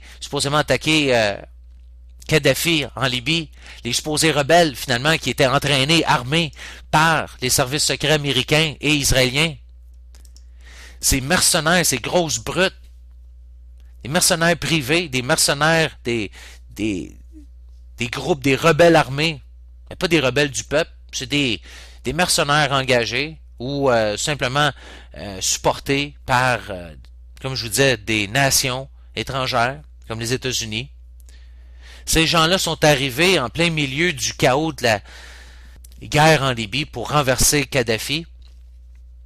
Ces gens-là, ces gros barbus tout croche, sont arrivés avec une charte d'une banque centrale. Voyons donc. Voyons donc. Ils nous prennent pour des caves ou quoi? Après ça, on a autorisé ces mêmes gens-là à ouvrir un office pour vendre le pétrole libyen à les acheteurs occidentaux de façon exclusive. Wow, c'est pas fantastique. Alors c'est ça qu'ils ont fait en Afghanistan, c'est ça qu'ils ont fait en Irak, c'est ça qu'ils ont fait en Libye, c'est ça qu'ils vont faire en Syrie, c'est ça qu'ils vont faire en Iran, c'est ça qu'ils vont faire en Corée du Nord quand ils vont renverser ces places-là aussi. Et puis là, pouf, on met tout de suite à temps. La première chose, ça c'est pas déclaré dans les médias, évidemment. Mais non, on apporte la liberté à ces gens-là. Regardez ce qui se passe en Afghanistan 10 ans après. Regardez ce qui se passe en Irak 10 ans après. C'est ça qui se passe après leur supposée aide humanitaire. Oh, la main sur le cœur. Oh, mon Dieu. Paf, ils prennent contrôle de la Banque centrale tout de suite en rentrant. 2 semaines après qu'ils sont rentrés en Afghanistan, en 2001. Pow! Ils ont renversé les talibans. 2 semaines après, la nouvelle Banque centrale était mise en place, nouvelle monnaie. Même affaire en Irak. Même affaire en Libye. En Libye, vous vous rappelez, Kadhafi, j'en ai parlé longuement, il voulait mettre en place une nouvelle monnaie basée sur l'or. Le dinar d'or. Qui n'est pas contrôlé par les banquiers centraux, les banquiers internationaux privés de Londres et de Wall Street, qui mettent en place un système d'esclavagisme mondial à travers le système basé sur la dette, dans lequel un système, dès qu'il entre en fonction, plus d'argent est dû qu'il n'en existe. Donc forcément, on tient les gens dans la dette. Et quand les gens sont dans la dette et on contrôle leur dette, ils doivent travailler. Ils n'ont plus le choix. Sinon, on leur enlève tout. L'épée de Damoclès plane au-dessus de leur tête, sans cesse, jour et nuit. Un système pour tenir les êtres humains dans une cage. Eh bien, c'est ça qu'on fait quand on rentre dans ces pays-là. On change leur système bancaire qui est indépendant, qui ne fonctionne pas comme ça, qui n'est pas basé sur la dette, qui ne fonctionne pas avec les intérêts composés. le dernier bastion de l'esclavage de l'humanité qu'on doit détruire. Il ne reste qu'une guerre à l'humanité à mener, c'est celle de l'humanité contre des banquiers privés. Alors l'Iran est attaqué financièrement. Vous avez ce qu'on appelle un système qui est basé en Belgique, qui s'appelle SWIFT, qui est un système qui donne aux banques un moyen de transférer des fonds à travers le monde. Et puis là, on a bloqué les banques iraniennes d'utiliser leur réseau pour transférer de l'argent, pour isoler l'économie iranienne de l'économie globale. Sauf que ça n'a pas eu la bonne conséquence pour eux autres. Le fait d'expulser les banques iraniennes de SWIFT, ce qu'on appelle la Society for Worldwide Interbank Financial Telecommunication, a en fait surpris les gens, les observateurs sur la scène internationale, parce que la Chine et puis l'Inde se sont tournés de bord et puis ont continué d'acheter le pétrole iranien, ont même acheté davantage. Et puis, cette expulsion de SWIFT n'a que causé qu'une déplaisance temporaire, et puis qui a fait en sorte que l'Iran a tout simplement envoyé son pétrole vers d'autres nations qui ont continué de poursuivre leur business et même l'ont amplifié avec l'Iran comme l'Inde et puis la Chine. Vous avez même ce cas particulier où vous avez quelques nations européennes, j'en ai parlé dans l'émission passée, des nations européennes qui ont voulu imposer des sanctions contre l'Iran, puis l'Iran a dit OK, bon ben si vous voulez imposer des sanctions contre nous, ben on va arrêter de vous envoyer du pétrole, on n'est quand même pas contre nous autres là. Donc l'Iran a coupé ses exportations de pétrole vers 6 nations européennes. Et puis là, du coup, on a vu les prix du pétrole monter. Et puis après ça, on s'est aperçu, une nouvelle qui a été publiée cette semaine, que les sanctions contre le pétrole iranien, les sanctions européennes à cet effet, ont causé une augmentation des revenus sur le pétrole iranien de plus de 10 milliards de dollars depuis un mois. Parce que le pétrole, évidemment, a augmenté jusqu'à 125 $ le baril, ce qui a fait en sorte que le pétrole iranien est devenu encore plus profitable pour eux. Alors imaginez ces imbéciles. Ils pensaient affaiblir l'Iran, puis finalement ils l'ont renforcé. Donc voilà, plusieurs nouvelles à cet effet. On a admis des inspecteurs des Nations Unies sur des sites nucléaires iraniens. Alors voilà, on a ouvert même un site stratégique à Parchin. Une chose qu'Israël n'oserait jamais faire. Alors l'Iran ouvre les portes à des inspecteurs. Incroyable. Alors que Israël n'a jamais offert autant aux inspecteurs internationaux, et puis c'est Israël qui se permet de pointer du doigt. Alors vous voyez, l'hypocrisie totale. Alors ça en fait beaucoup de nouvelles. C'est essentiel qu'on comprenne toutes ces choses-là. Les Nations Unies ont même passé des résolutions appelant Israël à signer le pacte, le traité de non-prolifération nucléaire, et puis de se soumettre à des inspections. Israël a refusé sans cesse. L'Agence de l'énergie atomique internationale a fait la même affaire. Israël a refusé. Vous avez au printemps dernier Rose Gottenmoeller, l'assistante secrétaire d'État, et puis c'est une négociatrice de l'armement nucléaire. En fait, c'est la chef à Washington qui a demandé à Israël de signer le fameux traité de non-prolifération nucléaire. Israël a refusé. Et puis Israël continue de refuser toutes ces inspections-là alors que l'Iran le permet. Alors on déclare après ça que l'Iran est la menace. Vous avez les 16 agences du renseignement américaines qui sont unanimes dans un rapport qu'ils ont émis, disant que l'Iran ne construit pas et ne possède pas d'armement nucléaire. Alors que vous avez Mordechai Vanunu qui, en 1986, a fourni des photos montrant les installations nucléaires israéliennes qui fabriquent de l'armement nucléaire clandestinement sous le réacteur à Dimona. Ouais, alors belle hypocrisie.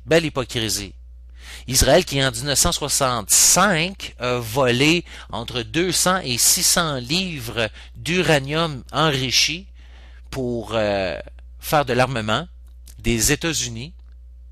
Vous avez des documents qui ont été déclassifiés de l'ancien régime sud-africain qui prouvaient que non seulement Israël possédait de l'armement nucléaire depuis des décennies, mais a essayé de les vendre à d'autres pays, à leur prolifération nucléaire en plus. Et puis Israël voudrait qu'on envoie nos enfants mourir dans une guerre contre l'Iran. Voyons donc. OK? Donc, des nouvelles hyper importantes. Il faut absolument comprendre ce dossier-là. Alors que vous avez plusieurs articles qui sont publiés dans différents médias, disons-le quand même, comme ici un dans le LA Times, où on a des officiels américains qui ouvertement disent que les États-Unis ne croient pas que l'Iran est en train de construire une bombe nucléaire. Vous avez plusieurs personnes comme ça qui se sont avancées publiquement pour déclarer ça. Alors, plusieurs personnes dans l'establishment américain refusent de partir en guerre contre l'Iran, sachant très bien que c'est une hérésie totale, c'est une folie, là. Plusieurs nouvelles qui vont dans ce sens-là, les agences, comme je vous disais, américaines qui vont dans le même sens, les agences d'espionnage américaines qui ne croient pas qu'il n'y a pas d'évidence solide démontrant que l'Iran essaie de construire de l'armement nucléaire.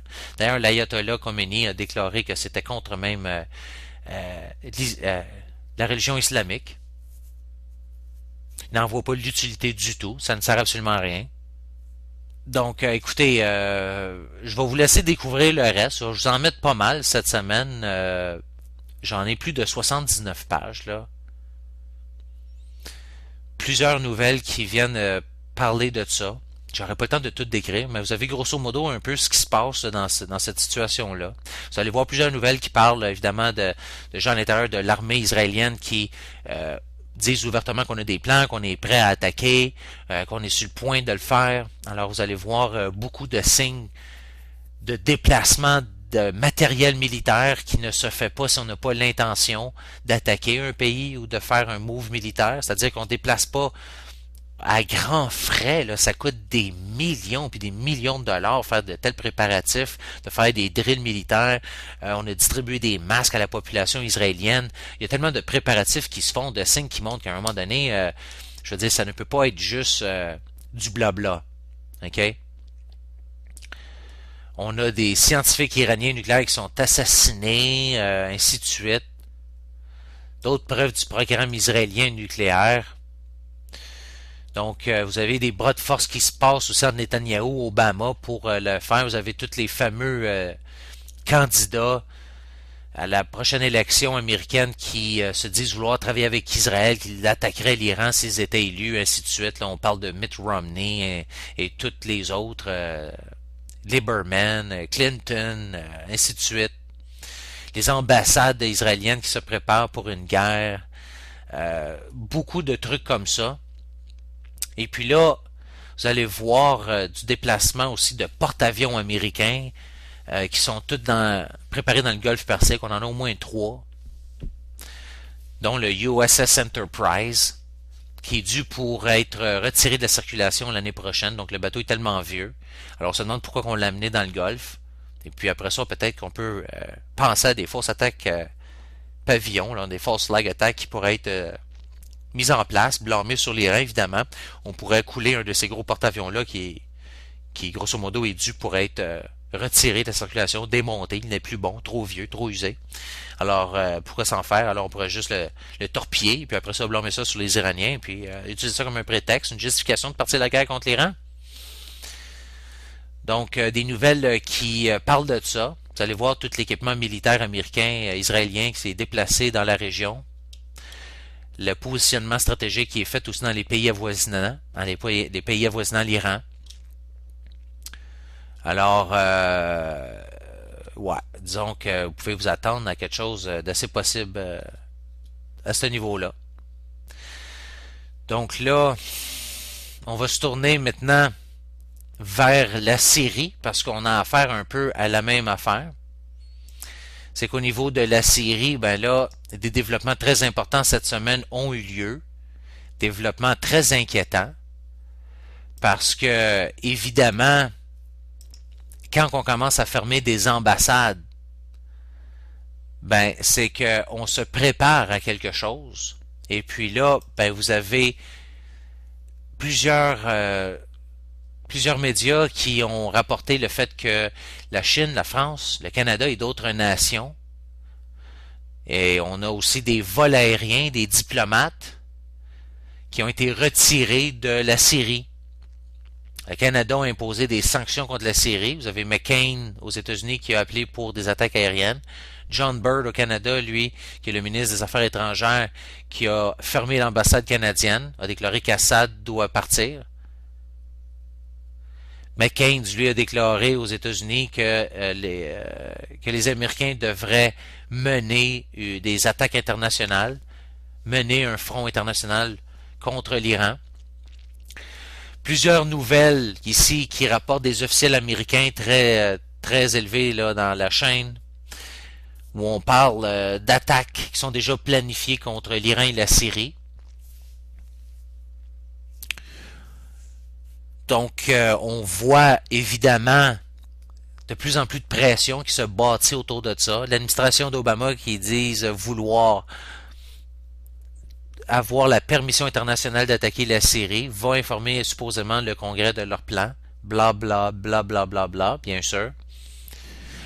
Après ça, on a Press TV rapporté sur Global Research où on parle des forces de sécurité syriennes qui ont arrêté des opérateurs, des agents, des services secrets étrangers et puis des forces spéciales qui opèrent à l'intérieur des rangs des rebelles. Alors on parle de ces fameux rebelles syriens, un peu comme les rebelles libyens qui étaient supposés être des rebelles de la population. Voyons donc là. C'est des mercenaires qui sont importés de l'extérieur de la Syrie, excusez-moi, qu'on introduit à l'intérieur. Et des forces rebelles armées à l'intérieur même. Et puis là, ces forces syriennes ont arrêté un large nombre de ces hommes armés avec différentes nationalités dans le voisinage de Baba Amr et puis dans la ville de Homs. Et puis ces gens-là sont de nationalité soit arabe, du Qatar, des agents du Qatar. Alors on a aussi d'autres qui viennent de l'Afghanistan, de la Turquie, d'autres de pays européens, même la France. On a aussi on a saisi des armes israéliennes et américaines et européennes dans ces mêmes régions-là, dont des lance-roquettes, de l'équipement de communication. Alors, vous voyez comment que tranquillement, on est en train de bâtir le réseau pour déstabiliser le régime d'Assad de l'intérieur. On fait des attaques terroristes sur la population, qu'on blâme après ça sur les forces de Assad. Là, les gens vont dire « Oh, qu'est-ce que tu fais là? Tu es en train de supporter le boucher, hein, le boucher Assad. Arrêtez, là. » Je suis pas en train de défendre Assad, je suis en train de vous rapporter des faits. Assad a pratiqué la torture, c'est un fait. Assad, c'est peut-être pas un ange, ça c'est un fait. Ben, il est supporté par le 2/3 de la population pareil. C'est des régimes qui sont différents d'ici, des régimes qui sont forcés peu à peu de se réformer. D'ailleurs, on a changé la constitution syrienne récemment. La population a voté pour. Alors, vous voyez que peu à peu, ces régimes-là changent. Ils ne sont pas aussi tyranniques et malades mentales qu'on vous le peint. C'est ça que j'essaie de vous rapporter ici. Et aussi de vous montrer que les supposées forces de déstabilisation, les supposés rebelles, les freedom fighters, comme on les appelle, les combattants de la liberté, ces gens-là sont supportés, c'est des mercenaires de différentes nations autour qu'on amène dans le pays, qu'on arme, qu'on finance, qu'on entraîne, et puis qu'on envoie, et puis après ça, qu'on présente comme étant des gens qui représentent la population. Faux. Propagande. Vous avez d'ailleurs le Qatar qui a acheté plus de 60, ici le chiffre est en livres sterling, 63 millions de livres sterling pour acheter des armes pour les rebelles. La même affaire qu'on a faite comme en Libye. Donc, vous allez trouver plusieurs nouvelles qui font état de tout ça. On a aussi des propagandistes britanniques en Syrie. Alors, les supposés good guys, les bons gars, les amis de la Syrie, bien sûr. Écoutez, on parle de ces fameux journalistes morts qui étaient en fait des propagandistes de la CIA. Hein, on dit qu'on a des journalistes sur la place qui sont là et puis on décrit des atrocités qui se produiraient supposément en Syrie. C'est atroce. Vous avez CNN ici qui s'est fait prendre dans un scandale d'ailleurs où on parle de l'activiste Danny Dayem qui supposé est apparu live sur CNN parlant des supposés massacres que le gouvernement commettait contre les civils à Homs. Et puis après ça, on a retrouvé des coupures de ce fameux Danny qui était en Syrie, qui préparait son montage avant d'entrer en ondes sur CNN, où on montrait carrément qu'il stageait, excusez-moi l'anglicisme, on fakeait des faux coups de feu, et ainsi de suite, à l'arrière. Alors, une mise en scène totale, comme on l'a régulièrement fait dans la guerre en Irak, ok, c'est pas une première, là. Mais on manufacture de la propagande pour la consommation occidentale, les gens comme nous. Après ça, on nous montre ça, regardez comment c'est terrible, comment ça se passe en Syrie. C'est complètement fabriqué de A à Z. C'est un cinéma total. Puis là, vous avez CNN qui a essayé de faire du control, du damage control. Alors qu'on a découvert qu'un de ses poster boys pour une intervention en Syrie faisait une fabrication totale de reportages où il n'y avait même pas de coups de feu. Alors on nous faisait entendre des coups de feu, des faux coups de feu, ainsi de suite. Et puis là, il avait l'air inquiété, ainsi de suite, alors que hors des ondes, on le voit rire, complètement détendu, aucun rapport. Complètement débile. Alors, c'est la même affaire que la fameuse gay girl de Damascus, la femme lesbienne de Damascus, qu'on nous a présentée pendant 2-3 semaines, parlant de la tragédie de ce qui se passe en Syrie, c'est tellement grave, puis on est massacré, puis les civils, qui en fait, on a découvert était un homme, un Américain de 40 ans, qui était basé en Angleterre. Wow! Donc on a la photo ici de ce personnage, et ainsi de suite. Alors on voit toute la propagande qui est mise en place pour faire changer l'opinion publique internationale contre la Syrie pour dresser un portrait bien glauque de la Syrie. Alors que la Syrie est loin d'encore là d'être une menace pour la paix globale, la paix mondiale, même ses voisins, et puis qui est loin de perpétrer les exactions dont on l'accuse. D'ailleurs, la Chine a déclaré la critique américaine sur la Syrie de super arrogante. Vous voyez que quelques pays, à un moment donné, commencent à se réveiller aussi, là. Alors, des rapports ici qui parlent des alliés de l'OTAN puis des Américains qui se préparent pour un assaut au sol de la Syrie. Alors, on est en train de se préparer, on est en train d'armer les fameux rebelles. Alors, vous allez trouver plusieurs nouvelles qui parlent de ça, de l'armement américain, israélien, britannique, qui a été découvert en Syrie. Alors, vous voyez comment on alimente cette déstabilisation. Alors qu'on dit que les rebelles syriens veulent la paix avec l'Israël. Ben, j'imagine qu'ils veulent la paix, ils sont supportés par eux autres. Les terroristes syriens ont admis que la France et les États-Unis leur fournissent de l'armement. Vous avez le gouvernement libyen qui va donner pour 100 millions de dollars d'armement aux rebelles syriens, rapporté par theisraelnationalnews.com. OK. Ensuite, vous avez l'alliance israélienne et saoudienne, c'est rapporté par The Intel Hub. Alors, on voit que ces deux pays, les Saoudiens puis les Israéliens, financent les rebelles syriens depuis 8 mois. Ils ont financé d'ailleurs les rebelles islamistes libyens pour renverser Kadhafi. Et puis les Saoudiens, et puis le Gulf Cooperation Council ont décidé d'apporter maintenant leur aide pour faire tomber le gouvernement de Assad, qui est sur leur route pour qui va les mener à Téhéran. Alors voilà. Donc vous avez les diplomates britanniques qui ont aussi été retirés de la Syrie. Ça a été rapporté par The Independent. Les Américains qui ont annoncé un blocus aérien contre la Syrie. Alors on est en train de parler de ça. On a des bateaux de guerre qui maintenant aussi se portent à l'aide de la Syrie. Ça, c'est l'Iran. Alors, eux autres, ils ont un pacte de défense mutuelle militaire. Alors, c'est pour ça qu'on comprend que si on provoque la Syrie, on va par ricochet provoquer l'Iran, qui est le but ultime dans toute cette histoire. Vous avez ici Press TV qui rapporte que 18 000 salafistes supportés par les Saoudiens sont présentement stationnés dans la cité jordanienne de Mafraq et puis la cité de Ramta, qui est proche de la frontière syrienne. Donc, on est en train de se préparer. Vous voyez le déplacement de troupes partout. Alors, je veux dire, on a des signes indubitables que quelque chose se prépare. Ce n'est pas juste des mots dans les airs. Vous avez les États-Unis, les nations européennes et puis les États arabes qui poussent pour des forces de l'ordre de l'ONU qui pourraient être stationnées en Syrie. Les Obama qui s'est commis une intervention américaine en Syrie. Alors, plusieurs nouvelles comme ça. Là, vous avez le département d'État aussi américain qui a averti la région en réalité que la Syrie pourrait posséder des armes de destruction massive. Ah, vous avez pas entendu ça parler dans le passé.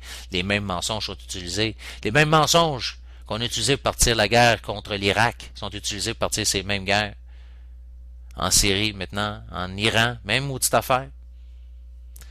Alors beaucoup de propagande encore. Bien difficile d'avoir l'information juste, l'heure juste.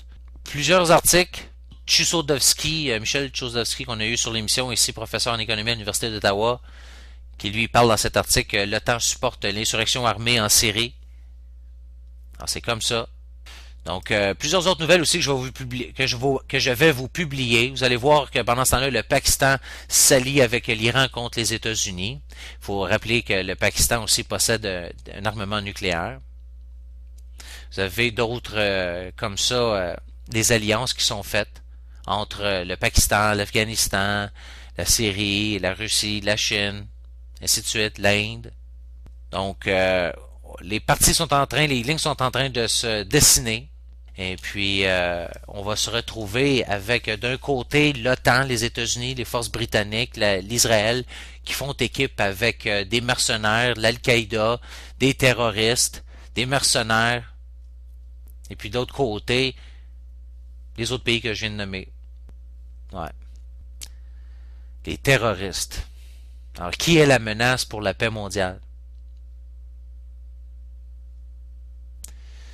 Donc, moi, je vais vous publier ces gros dossiers-là. Ça, c'est 41 pages ici de tête de nouvelles que j'ai où on parle de ces fameux activistes. Ces terroristes sont supportés par l'Occident.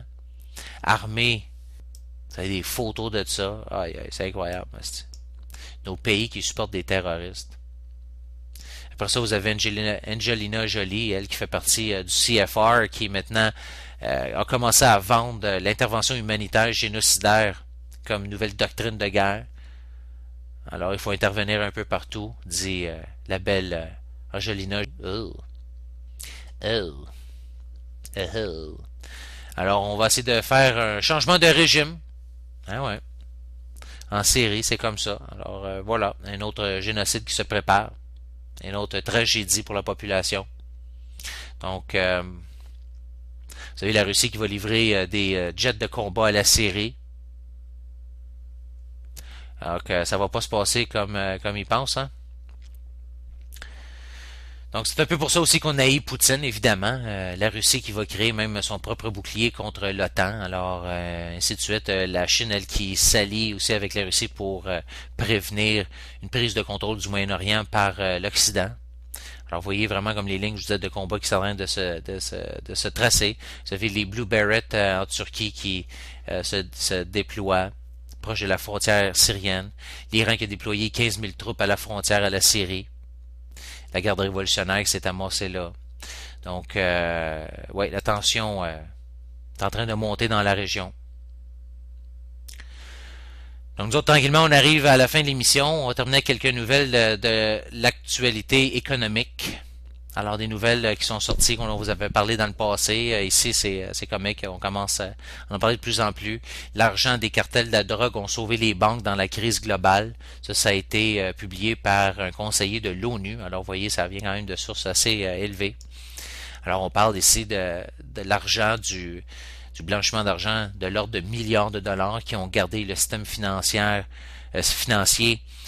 à flot durant le sommet de la crise globale. Ça vient du tsar, en fait, en réalité, de la grande tête qui enquête sur le crime et la drogue des Nations Unies, rapporté par The Observer. Donc, voilà. Alors, vous voyez maintenant la légitimité de ces fameux banquiers. Ben ouais. Ensuite, un rapport choquant ici qui dit que les factures d'eau vont tripler à travers les États-Unis. Alors, ça va faire mal. Vous voyez, les vampires qui arrivent. Qui arrivent pour vous arracher un morceau de plus. La Chine qui va monter ses dépenses de la défense de 11% en 2012. C'est sûr, on voit la menace qui s'installe dans le monde. On veut se protéger. On va assister à la plus importante banqueroute municipale de toute l'histoire des États-Unis. Ça, c'est dans le county de Jefferson. Alors, vous avez donc une municipalité qui vient de se placer sur le chapitre 9 de la banqueroute. Une alerte du New World Order. Alors, vous avez la banque, en fait, le Fonds monétaire international fait la promotion d'une monnaie mondiale et d'un gouvernement mondial. Alors, ouvertement, on en parle. C'est plus des théories de la conspiration. C'est tout simplement une conspiration pour instaurer un système mondial à la solde des banquiers internationaux. On le clame ouvertement. Vous voulez des preuves des manipulations du cours des métaux précieux? Ben, écoutez, en une journée, en fait, en une heure,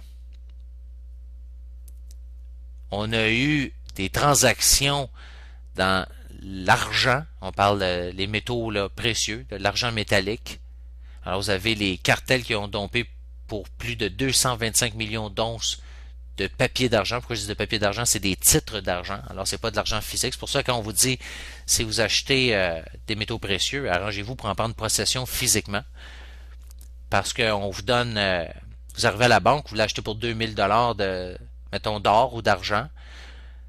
Si on vous donne un reçu et puis on vous dit que vos métaux sont emmagasinés dans un coffre à quelque part dans une banque, eh bien, mes chers amis, vous allez découvrir que c'est probablement faux. On vous a vendu de l'air. Et puis, en réalité, avec les informations qu'on possède maintenant, c'est qu'on a vendu entre 50 et 100 fois plus de métaux précieux qu'il n'en existe réellement. Alors, hello. Donc, là, ce qui arrive, c'est que les cours, vous voyez, des métaux précieux comme de l'or, le platine, l'argent, montent de façon fulgurante parce qu'évidemment, on imprime tellement d'argent qu'elle ne vaut plus rien. Alors, pour acheter les mêmes quantités d'or, il faut donner de plus en plus de ces petits billets de papier qui ne valent plus rien. Et puis là, ben, pour éviter une panique générale, en voyant les cours des métaux précieux monter puis de miner la confiance en le système, ben, on doit donner l'impression que les cours ne sont pas si élevés que ça. Donc, on manipule les cours, le prix de ces métaux précieux, en larguant des quantités phénoménales de titres d'argent et puis d'or sur le marché qui, en réalité, n'existent pas du tout. OK?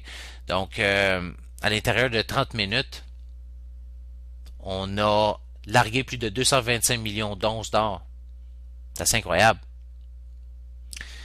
Donc, c'est plus de 12 428 contrats de papier d'argent, en réalité, qui ont été échangés. Et puis, écoutez, chers amis, c'est des quantités phénoménales. Là. Ça se passe pas dans un marché normal. Là. Donc, ouais, c'est ça. Donc, plusieurs nouvelles comme ça. Et puis après ça, ben, on parlait aussi des gens qui quittaient leur emploi, de plusieurs banques mondiales, des maisons d'investissement, des fonds monétaires, ainsi de suite. On est rendu à 155, des gens qui ont remis leur démission. Alors, il y a une purge. Les rats sont en train de quitter le navire. Il y a quelque chose qui se prépare. Et puis là, ben officiellement, on va se quitter sur ça parce que l'émission est terminée. On a plusieurs nouvelles cette semaine qui sont sorties, comme quoi que grossièrement, grosso modo, pas grossièrement, mais grosso modo, la Grèce va faire défaut sur sa dette. Alors, on a les bons de 1 an qui viennent de monter de 1006%. Moody's qui a déclaré la Grèce comme étant défaut en banqueroute. L'Angleterre se prépare pour l'effondrement de l'euro. Et puis, on va parler de plus en plus de l'économie. Maintenant, on va consacrer plus de l'émission de l'autre monde à l'économie dans les prochaines émissions. Maintenant qu'on a bien décortiqué ce qui se passe au Moyen-Orient, on va se calmer un peu avec ça. On va tenir au courant, mais on va vraiment plonger dans l'économie. Alors ça va être le sujet des prochaines émissions, chers auditeurs, en plus de l'actualité mondiale. Donc voilà, c'est tout pour nous cette semaine. Merci d'avoir été à l'écoute. C'est un plaisir d'être avec vous. Portez-vous bien, soyez lucides. Je vous adore. Bon printemps. Et puis, on se retrouve la semaine prochaine. Ciao, c'était François Marginant pour l'autre monde.